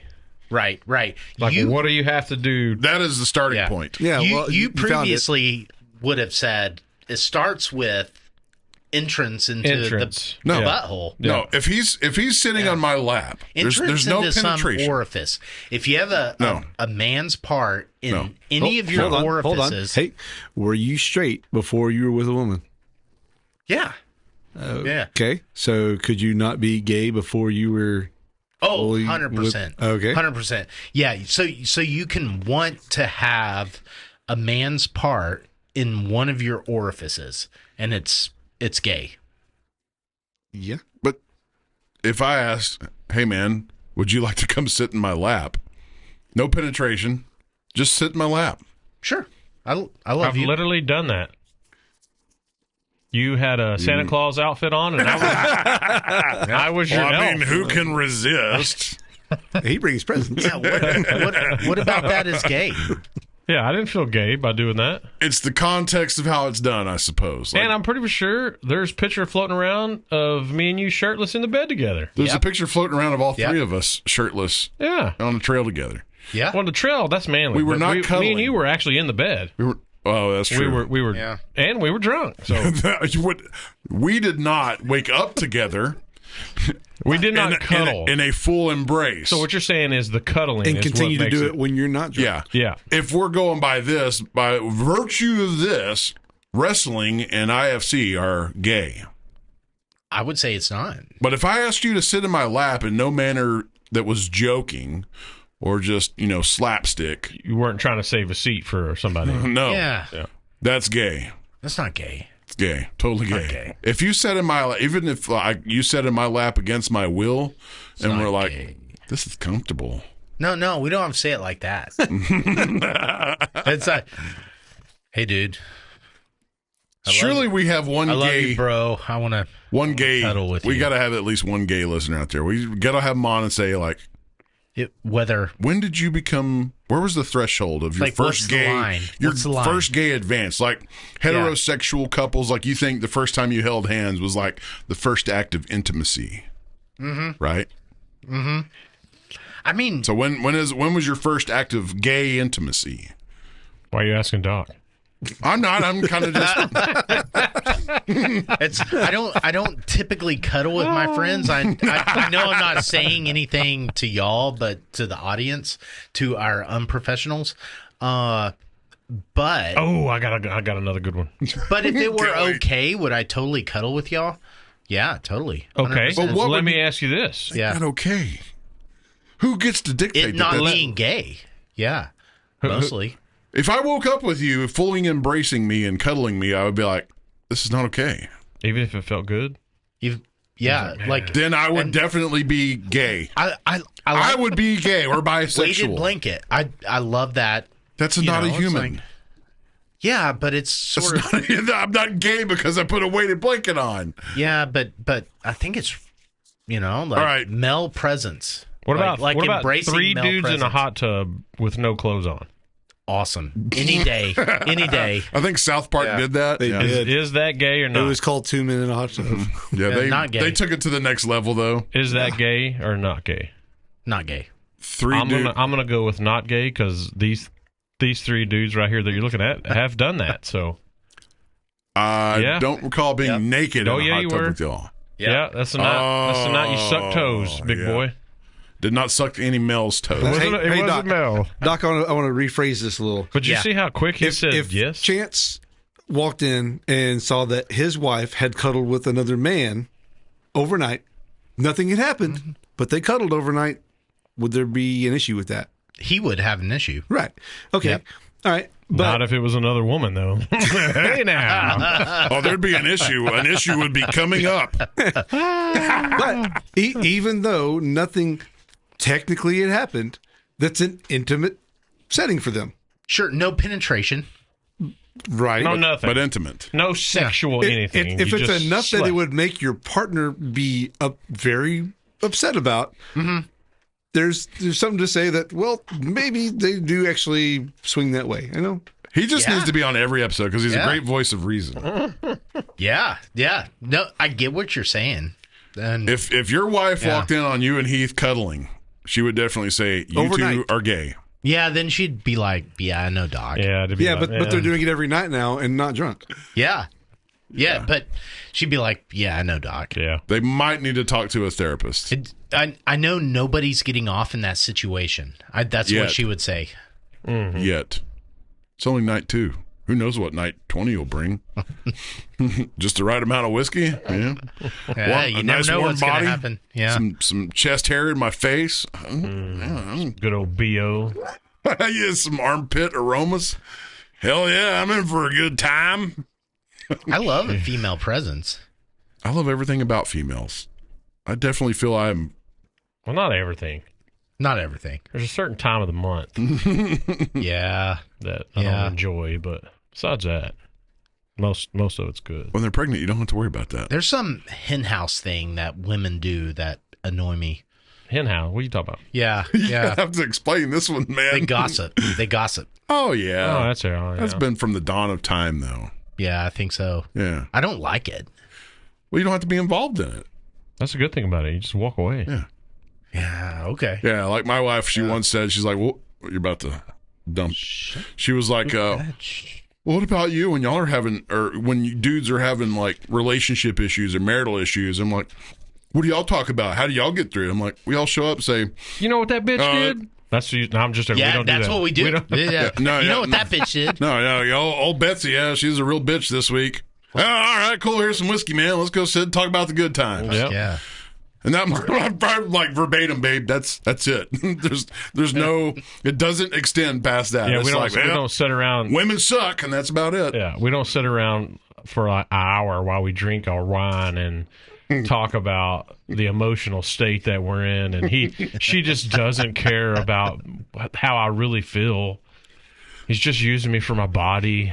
He's using Doc for his body. He doesn't even want to snuggle with me anymore. All he wants to do is cuddle with dudes. Yeah. It makes him feel secure. Oh boy, we spiraled. Gay. Yeah, That's the story. If you're cuddling with dudes, you're gay. man, we were having a great chat last night about movies and cinema, and we got into the world of comedy. And somebody, I don't remember who it was, brought up Dumb and Dumber. But like, I think it was Dusty. Our buddy Dusty brought up Dumb and Dumber. And it hit me. I'm like, modern comedies are just not well, I don't know. They're not well thought out. They're not written well. Or they just resort to juvenile tactics. Like, throw out the most cuss words, try to make people feel uncomfortable. That's about it. But like, think back, even, The Hangover, that was a good one. Yeah. Dumb and Dumber, Ace Ventura. American Pie. Tropic Thunder. Tropic Thunder was great. Oh, The yeah. hate is because of anus. And and Animal House. Yeah. Yes. Oh, God. There's another one. Planes, Trains, and Automobiles. Yeah. It is Thanksgiving That's season. right. Watch that one. A lot of the John Candy stuff with National Lampoons, all really well written, man. And I don't really watch comedies much anymore because of that reason. But the one I do, I'm usually left disappointed. Yeah, I don't know. Maybe there's just like not as much effort put into comedies now. And by effort, I don't just mean they aren't trying when they make them. I mean, I think they aren't making as many. Like, what's the last new comedy you saw? Okay, the last one that I did see and I enjoyed was called Old Dads. It's on. It's on Netflix. I saw that. I thought it was funny, but I found it relatable too because I'm an old dad. Right. But they were having to deal with the cultural shift, and that they weren't just the new hip crowd anymore. And That was like a year and a half ago or so. yeah, it was about there. It had what's the Italian Bobby Calavani? Mm-hmm. Yeah, had it in a minute. Yeah. All right, I just Googled real quick, like, what's the top comedy movie picks? Y'all let me know if you've heard of these. You can't look at the picture because you might notice it. Number one, and I don't know if they're in... What's the difference between the picture and the title? Well, because you might notice it by the picture and go, oh, yeah, I've seen that. But then if I just tell you the thing, you might I never remember even heard titles of these. movies. All right, well, here we go. And I don't know that they're in any kind of order. It's just so happens what I Googled and it came up. Adulthood 2025. Never seen it. Nope. So that was Of course you've seen it. Mike. Who are you cuddling? Yeah, who's that guy? Mikey Mike. No, you're wrong. Oh, Mark Wahlberg? No. Mark Wahlberg? Mark Wahlberg? No. Marky Yeah. Mark, not Mikey Mark- Mike. Mark. Good Fortune. No. Nope. It has Seth Rogen, Oh, I can't stand Seth Rogen. Keanu Reeves. Kind of like Seth Rogen. And as how do you say his name? Aziz Ansari. Aziz Ansari. There you go. I don't. Eddington, That's the name of the movie. Joaquin Phoenix, and Pedro Pascal. Oh God, he is in everything. Scary Movie. What about that? You know, like scary movies? Oh, is that a reboot? Reboot. Or it was probably like number 7 or something. They've made a bunch. Well, no. So this one wasn't. It just part of it. It's 2000. It's the original one. Oh, okay. But The Pickup. You ever heard of that? Nope. Me neither. No. There's a bunch of them. My Old Ass. That's getting into your.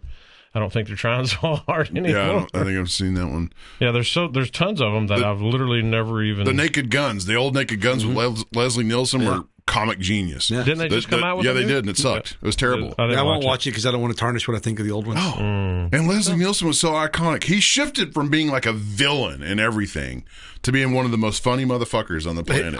My favorite of his, and I saw the Naked Guns back in the day, but my favorite of his is Airplane. Yeah. Okay, so Just want you to know we're all thinking of you. Here's some little bit older ones, and you'll know all these. So Hangover, 2009. That's a great. Step Brothers, 2008. You know what? I didn't like that. Amazing. What? You didn't like Step Brothers? Oh my god! Will Ferrell and Marky Mark, right? No. Will Ferrell and John C. Reilly. John C. Reilly, Fro guy. Yeah. I got annoyed with that one because it was like the 18th time in 5 years that I'd seen Will Ferrell play a guy who's 40 with the mentality of a 15-year-old. Yeah. Oh yeah. Valid point. Dumb and Dumber's in there. Super Bad. Do you remember Super Bad? Oh, that was great. It was me. Dumb and Dumber is an all-time great. Yeah. Anchorman. Love it. That was a good one. The first one, good. The second one, terrible. But then they also have The Big Lebowski. Love it. Oh, that was. Well, yeah, it's a comedy in a sense. Yeah, it's a comedy. Yeah, it is. Friday. You want a toe? I'll get you a toe. Yes. Yeah. Friday was enjoyable, but I did not laugh at it much. I think because I'm not part of, like, I didn't grow up in that black culture. Like, we enjoyed it for You don't think our black outside. people can be funny? No, I'm saying they are funny. Whoa! What? What are you saying? What are you saying? They're funny. No, I'm saying that they are funny, but Who is they, bro? black people. Jeez. All of them? All of them? You They're all the generalize it? same to you? You racist. You're racist. What about this one? Napoleon Dynamite. That was greatness. I thought it was great. greatness. It was just awkward. I know. It was awkward It was funny. awkward comedy. It was great. Yeah. Freaking Pedro. Uncle Yeah. Pedro and Uncle. What's his But name? I think that was Uncle Rico. I think that was this football over the mountain. I think that was the start of the dumbing down of comedy. It was just kind It of might like, have been. look how stupid these people Yeah, are. it kind of was. Here's a good. What about this one? Home Alone. Yeah. Yeah, okay. Classic. All right. Who directed and wrote Home Alone? I have no idea. John Hughes. He had so many good movies. Home Alone, Planes, Trains, and Automobiles. I'm gonna go John Hughes filmography here. What about Wedding Crashers? I thought that was an awesome movie. I loved it. Is that the one where that redheaded chick is like, "I'll find you"? Yes. Yeah. Okay, that was funny. Good chemistry there. You got to have good chemistry between the leads in comedies too. All these are older. And that's back when older Vince shows. Vaughn and what's his name, the Wilson brother, Owen Wilson. Owen, Yep. yeah. When the two of them and like a group of 5 other people, they were all making all the comedies back then. Owen Wilson. That was Meet the Fockers. What about Ferris Bueller's Day Off? Yes, Y'all great. Everybody like Great that? movie. Everybody like that? Super Troopers. Love it. The first one. Oh, that Super was Troopers is great. The first one. The second one wasn't as bad as what some. I like the second one. I do too. And they're making a third. They are. They're making a third. Yes. Did you like Beer Fest? Yes. I thought Yep. that was great. Thought it was hilarious. Old School. That was a good one. Love it. We're going streaking. Again, another Wilson. Yeah. But that was Luke, not Owen. Yeah. And Vince Vaughn again. I found Old School more funny as I got older, I think. No, Yeah. Because it's more relatable now. Like we're the because it's the has-beens. people going back to school. It's not the kids who are in school. Yeah. Yes. Where are the But Adams? hey, again, Will Ferrell, 40-year-old man. Yeah. Child, Acting the same. Childlike, whatever. Borak. Yes. Borat. Yes. Yeah. Found it thought very, it was very great. funny. It's not yeah. popular to say you love that shit. Why I isn't don't it? know. Is it not? Yeah, I because thought he everyone was like that. Because it was people who didn't consent to. Which made it all the better. That's the Amen. whole point But of it. Amen. They obviously put a lot of thought and effort into the skits to put these people in this situation. yeah. In this instance, I will suspend what those people thought of it because A, they must have signed the forms or They the had leases to do yeah. it, and B, it showed them for what they really were. Like, Yeah. that was the Which makes that's it part of it. even more pure. What about this one? And Chance is the only one that can answer this. Looking at the camera when you answer this. What do you think about Blazing Saddles? One of the most amazing comedies of all time. You racist. Call me what you want, man. There were black people in the movie acting the I'm not part. disagreeing. The black guy was the hero Yeah, of the movie. he really was. Yeah, and yeah, it only was- Mel Brooks would be able to get away with that movie. Yeah. Right. You think they could make a movie like that these days? No freaking way, man. Yeah. What were the Adam Well, hold Sandler on. ones? No, you say or that. Jackass. You say that. Tropic Thunder is closer to now than it is to that time. Yes. And look what they did. Yeah, but it With Robert wasn't. Downey Jr. They Yeah, weren't but he throwing even- down N-bombs and Yeah, and they even asked him if they could remake it today, and he's like, "There's no way." And that's Maybe. not even I that don't long ago. Yeah, I don't know, maybe. Yeah, Just saying, like the time gap between now and Tropic Thunder is much shorter than Tropic Thunder and Blazing Saddles. Right. So they probably can do more than what they think they could. yeah. Yeah. There's no law against doing it, No. and if they get over the fear of the backlash and let people laugh, they probably Yep. can do it. Oh man, the black about the- comedians from that era are like some of the best there's ever been. Dude, Richard Pryor, like Pryor's so Brewster's Millions. Yeah. that's a great movie. Red Fox. Oh yeah. From Sanford and Son. Eddie, what's his Elizabeth, face? coming. Eddie. Well, even in our era, Dave Chappelle. Like Dave Yeah. Chappelle's a comedy god because he can get Yeah. away with everything. Yeah. Eddie Murphy. Yeah. Yeah, that's who you're thinking of. Murphy? Murphy. Yeah. Murphy. Did you know what one time he was the highest paid actor in Hollywood? Yeah, Yeah, he And was- His stand-ups were awesome. Yes, they were. Delirious and she was another one came out around that same time. Yeah. They were great. They Hell, I'll killed, even man. say Bill Cosby. I'll say Bill Cosby. Meh. I mean, don't drink the drinks when you went to a show. Yeah, I mean, I know, right? Even if he didn't rape people, At least I not don't- backstage. I don't think he was. Did ever that not that have the Adam Sandler? Happy Gilmore? Oh, it did have Happy Gilmore. Okay, and then there, Happy Gilmore was gold. Even he's sucking wind as I a. like the new Happy Gilmore that came out. Really? I thought it was- You're like the only one. I like. Yeah. No, I like it. My kids love it, and didn't not like not it. a comedy, but Adam Sandler in Uncut Gems. Yeah. a few years ago, I thought Oh, that was pretty that good. was. That was not hard. a comedy at all. No, Right? that was it was hard. not. But the new Adam Sandler Happy Gilmore was forgettable because I completely forgot it existed now. Yeah. But a lot of his Doc has a point. A lot of his movies in the interim were just money grabs. Yeah. Like, he made yeah. a lot of movies like, well, if they're going to pay me, I guess I'll get in front of the camera. Yeah. Definitely. What was that? Grown Ups. Yes. Those were terrible. Yes. Those are terrible. But Billy Madison, gold. Yes. And then into I liked Big Daddy. yeah. I liked Yeah. Mr. Deeds. balls. Mr. Deeds was good. Yeah, But the Farley era too, like Tommy Boy, Black Sheep. Tommy Boy was in there. Almost Heroes. He's my hero. Love David Beverly Spade. Hills Farley. Ninja. David Spade is not funny without his Chris Farley.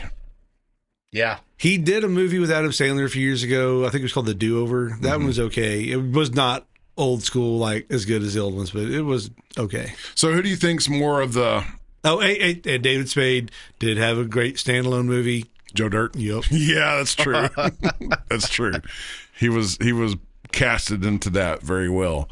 Who do you think is more of a comic god, John Hughes or Mel Brooks? Mel Brooks. Really? Yeah. Yeah. Really? Now, Yeah. this is impressive. Like you got the list up. It's very impressive. Yeah, this is John Hughes's Right. filmography. Right. But there's no doubt. I Mel don't- Brooks. I don't know Class Reunion. No. I don't know Mr. Mom. We all Really? know You don't know Mr. Mom? I'm surprised that you like it. we all know National Lampoon's Vacation. Yeah. The OG. Yeah. And we all know that one. I don't know Savage Island. 16 Candles, The Breakfast Club. Those weren't really comedies. Those were those just don't- more like teen romance. The Breakfast Club was a coming of age. We're rebellious, Yeah. but in our own way thing. Weird Science. European Vacation. Knew that Okay, one. you know what? People crap on that one. It's actually not that bad. I kind of like It it. was pretty funny. I like it. When he gets in the fight in Germany, like, Yeah. Weird Science. I don't really remember that one. I know what it is. I don't know if I saw it. Who was in it? Ned. Don't even know. Anthony Michael Hall. Is that when they made the chick? Yes. Yeah. Yeah. Okay. Pretty in Pink. Another one of those coming of age ones. Yeah. I don't think I've ever seen that one. Ferris Bueller's Day Off. Fantastic. Very iconic. Some Kind of Wonderful. No. I know of it, but I've never seen it. Planes, Trains, and Automobiles. Great. Yeah, that's why One of the- we've never seen Some Kind of Wonderful, is because Planes, Trains, and Automobiles like ruled that year. Yeah, I did. It kind of overshadowed everything. Yeah. Again, 88, She's Having a Baby. I don't remember, but overshadowed by The Great Outdoors. Good movie. Great movie. Uncle Buck. Great. Great. Oh, those came out the same year. Uncle Buck and National Lampoon's Christmas Vacation. Both iconic. Look at him putting out Christmas Vacation and Home Alone in back-to-back years. He just dominated Christmas back then. Yeah. Home Alone was next. I don't remember Career Opportunities or Only the Lonely. No. Ooh, that's got John Candy in it. Well, he has been in a lot of stuff up there. Yeah, he would. Oh wow, that's a very young Demi Moore, isn't it? I mean, it looks like something I probably did pick up off the Blockbuster shelf. Only the Lonely. What's the name of that? This one I got right now, Career Opportunity. Not Demi Moore, Jennifer Connelly. Yeah, that's where she's riding. That's where they. I think they. Oh, she's on the little horse. On the horse in the supermarket. Okay, I thought that was Requiem for a Dream.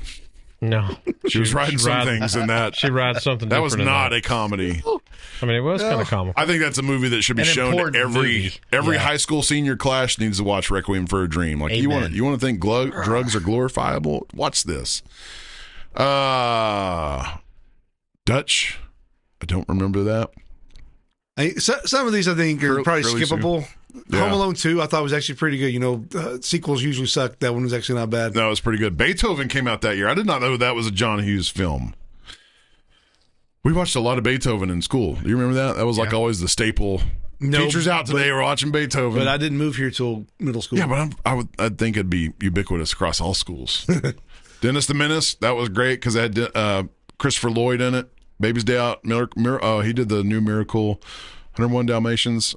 Flubber was his. Home Alone 3. I think we need to hold Home Alone 3 against him. Yeah. Yeah, that one was... Well, it was sans Macaulay Culkin, so that was the first issue. He should have done it. Yeah. Flubber was okay. Well, but that's a remake, and the original's a lot better. Yeah, but... Okay, So it was like he peaked in probably 90. Yeah. Yeah. Okay, so... But you compare him to Mel Brooks, we're still, like... watching Mel Brooks skits. Yeah, he's not dead yet, is he? He's still... I don't actually know. No. Yeah, he's 99 years old. Yeah. Wow.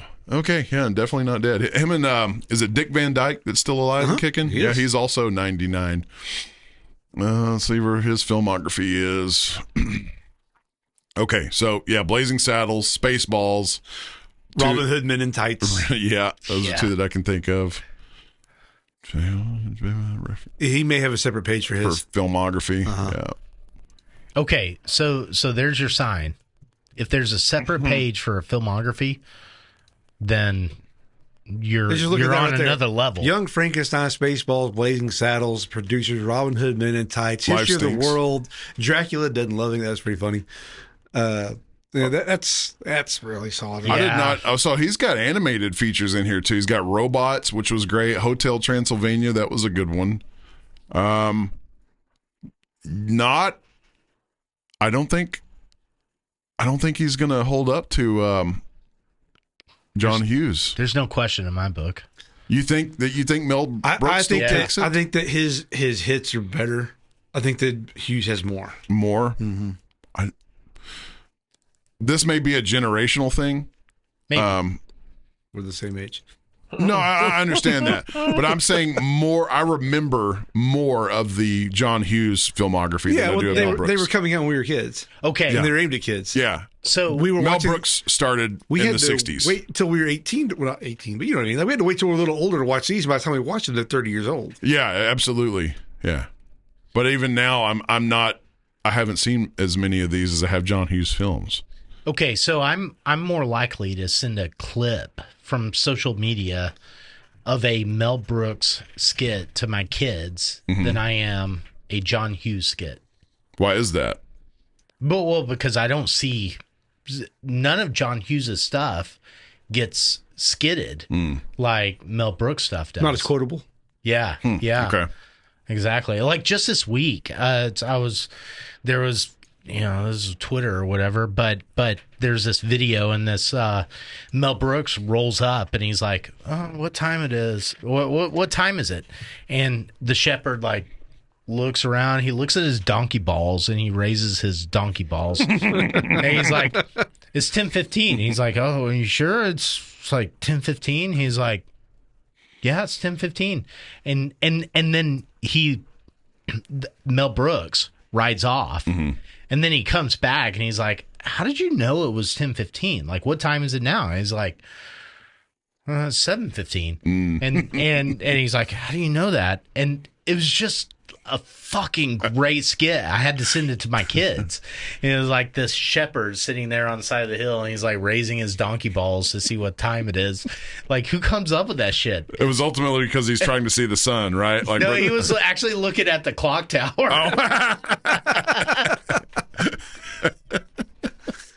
Okay, so that reminds me, we can't neglect like the whole Monty Python Love it. scene. Yeah. And the Flying Circus and all their movies. All of their movies are quotable. Yeah. I've never seen one Bullshit. single episode of any. Of Monty Python? You've seen the Holy Grail. No, I haven't. Or It's just the a flesh night wound. fighting scene where he cuts off like his arm, then the other arm, then the leg. It's a flesh wound. Nobody expects the Spanish Inquisition. And we demand a strawberry. Yeah, maybe we've lost She comedy. turned me to a newt. I got better. I'm not dead yet. Says he's not dead. It will be soon. Yeah, I think there's an art that we've gotten away from. Yeah, Why? we've killed. Out of political correctness? I think that's got to have something to do with it. Like, Yeah. comedy almost has to offend somebody, even if it's very, very Which is fine. small. Like, you should be offended. Right, you should be able to laugh at yourself. Yeah. But people got to where they were too afraid because like you don't want to get canceled. If you get canceled in this comedy, you can't make the next serious one. True, yeah. Whatever. So I don't know. That's probably generalizing a little too much, but No, I don't think it is. I think you're on to something. That's sad. Right. You can't laugh at yourself. Are you really living? yeah. No. Oh yeah, I mean, yeah, I agree with you. Not yes, you can. Yeah. Yeah, but you're not. You're not. Yeah. You're not living. What's your Okay. take, Savage? It's deep. Ting! And now we laugh at Doc. Well, we should wrap this deep Hold episode on. up. I know we were probably going longer than usual, but I got to ask because it's up there. Where'd the moon landing thing go? Oh, damn. We skipped right over that. Does the Savage have some conspiracy crossroads for us on that? Again. Look up the first moon device that we landed on, whatever they called it. The first moon lander, Yeah. Apollo 11. I don't know. That was the first one that Was went it there. the first one that landed there? No, the first soft moon landing was performed by the Soviet Union's unscrewed spacecraft. Sorry, the first manned one was the Apollo man, 11. the one that we took Us, steps the man. off. Yeah, so Apollo The man. 11. Yeah, but that wasn't it. I need the thing that actually landed on the moon. That wasn't it. Oh, Jesus. I need a robot to do this. Maybe put Apollo 11 moon lander. Pictures of. That doesn't have the feed on it. That's just the I'm capsule. getting to the images. There it is. There, that's Okay. all right. Okay. How's this one look? There you go. Looks pretty good. Can you? No, go to the second one down in the blue. It shows what I'm looking. Oh yeah, no. All right, now zoom on that. Enhancing. Enhance. Enhance. Enhance. See? A quotable moment from an That's right, iconic enhance. film. All right. That is Super Troopers. And it didn't take much effort. Can you zoom in on the feet? They look like dog bowls. I don't know how to. I don't think I can zoom in. Okay. So the question was brought up and to me that there is no gravity on the moon, correct? No. Well, there is. No. Yes, there is some. There gravity. is some, but not a lot. So is Well, it just it's just a lot less than what we have on if Earth. you but they definitely weigh? have I gravity. guess it just works if the heavy stuff don't float off. No, nothing floats off. No. Right. You'd have to have escape velocity to actually leave. Okay, because that was the question. Was like, how did that thing just stay on the moon and not get moved around the whole time they were there? Yeah. Gotcha. Gotcha. On any large body, you have to reach escape velocity to leave it. Like you don't just float away from it. But it should be known that the gravity on the moon is caused by Earth's gravitational pull. Cool. Nope. The moon has its own gravity too. But it's not rotating. It's tidally locked. Okay. That's true. But That's true. Hold on. But rotation isn't the only thing that causes gravity. The mass. Mass is what causes gravity. It's attraction between masses. I thought rotation, Honestly, rotation would spin you off of things. if it wasn't for the mass. You are physically correct. Maybe. Yeah. Yeah, it's the attraction of masses. Yeah. Earth's gravity attracts keeps the moon somewhat in our in orbit around us, but actually because of our spinning, which spins it around, it gets a little bit further from us every year. Like we're talking, minuscule amounts. Yeah. But yeah, no, the moon's mass is large enough that it has gravity to hold objects down unless you reach escape velocity, and escape velocity is determined differently on different objects. Yeah. It's So just, if it wasn't for the sun's rotation, we would be sucked into the sun's fiery hell no. due to its gravity. If it weren't for where our orbit is around the sun, so arguably we're constantly falling into the sun. We're just moving sideways at a speed that our falling into the sun equals rotation. I know that's hard. No. It's like the satellites around Earth. Like they have decaying orbits. Yeah. So they eventually. That's why eventually they do crash. And But we're not eventually crashing into the sun. I mean, No, it's going to grow into a red giant and absorb us before we crash into it. it's like theoretically we're in a stable orbit. Yeah. So a stable orbit, which is provided by the sun's rotation, right? It's I don't know. It's provided by The sun is rotating. yes. Yeah. Sun is I mean, I don't know. Is it? The sun is rotating. No, we're all a little dumbfounded on this one. I know. Thanks a lot, Heath. Does the Yeah, sun I rotate? probably should have done this before the smelling salts. Sorry. We Okay. all thought we were somewhat smart. Yes, We the are- sun rotates on its axis, Okay. Yeah, there you go. but Okay, not there you go. like a solid body because it is a ball of gas. Yeah. Its Which does equator still have spins mass. faster, about 24 days than it poles, which can take over 30 days. So it rotates, which can take about 30, But then- like 24 days, which can take about 30 days. Okay, but then here's No. The equator spins faster, about 24 days, than its poles. Because which, it's a, but some 'cause it's planets gas. I gotcha. orbit in a different direction, right? Like not everything is. No, I Nor think do it they all all- goes okay. I think all the planets go Clockwise. around the sun No, in the same direction, but they counterclockwise. might spin. Retrograde is what they call that, right? Sure. I think so. Counterclockwise? No, you're right. Retrograde? No. What is retro?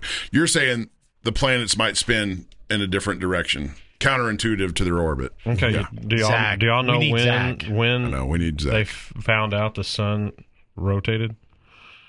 This is Is this going to be a Yo Mama joke? 1469. no.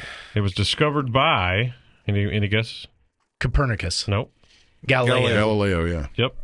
In the early 1600s, Oh, yeah. homeboy was Yeah. just looking up at the sun and seen sunspots move across the sun's surface over time. He's like, How was "That's he looking rotating." at the sun in the 1600s? Yeah, They so had the very first Shaded versions of telescopes. Was back that far? Yeah. so the sun's orbit and its gravitational well end up saving us from its gravitational pull. What? No, our speed, how fast we are Yeah. moving sideways with regards to the sun.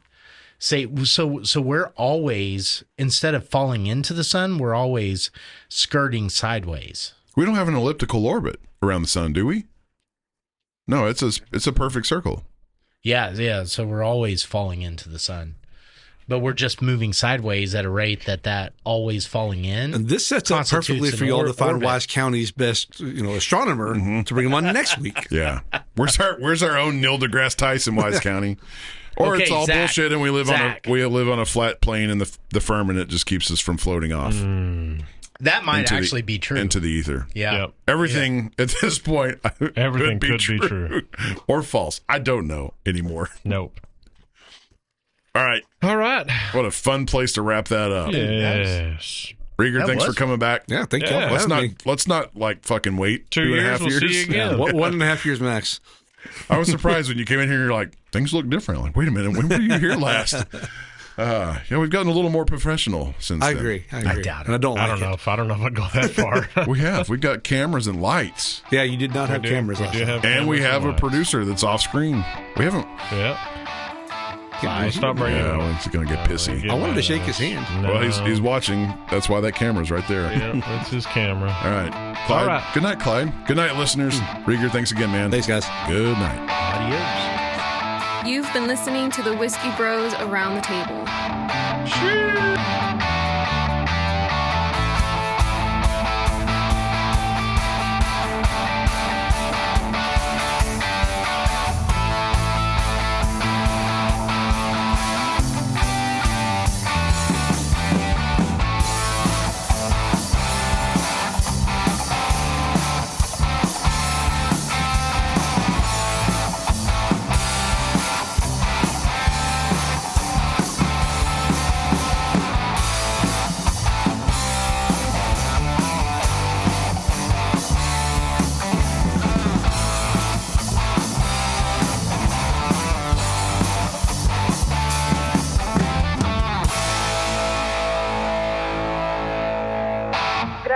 convivir con los hermanos Whisky.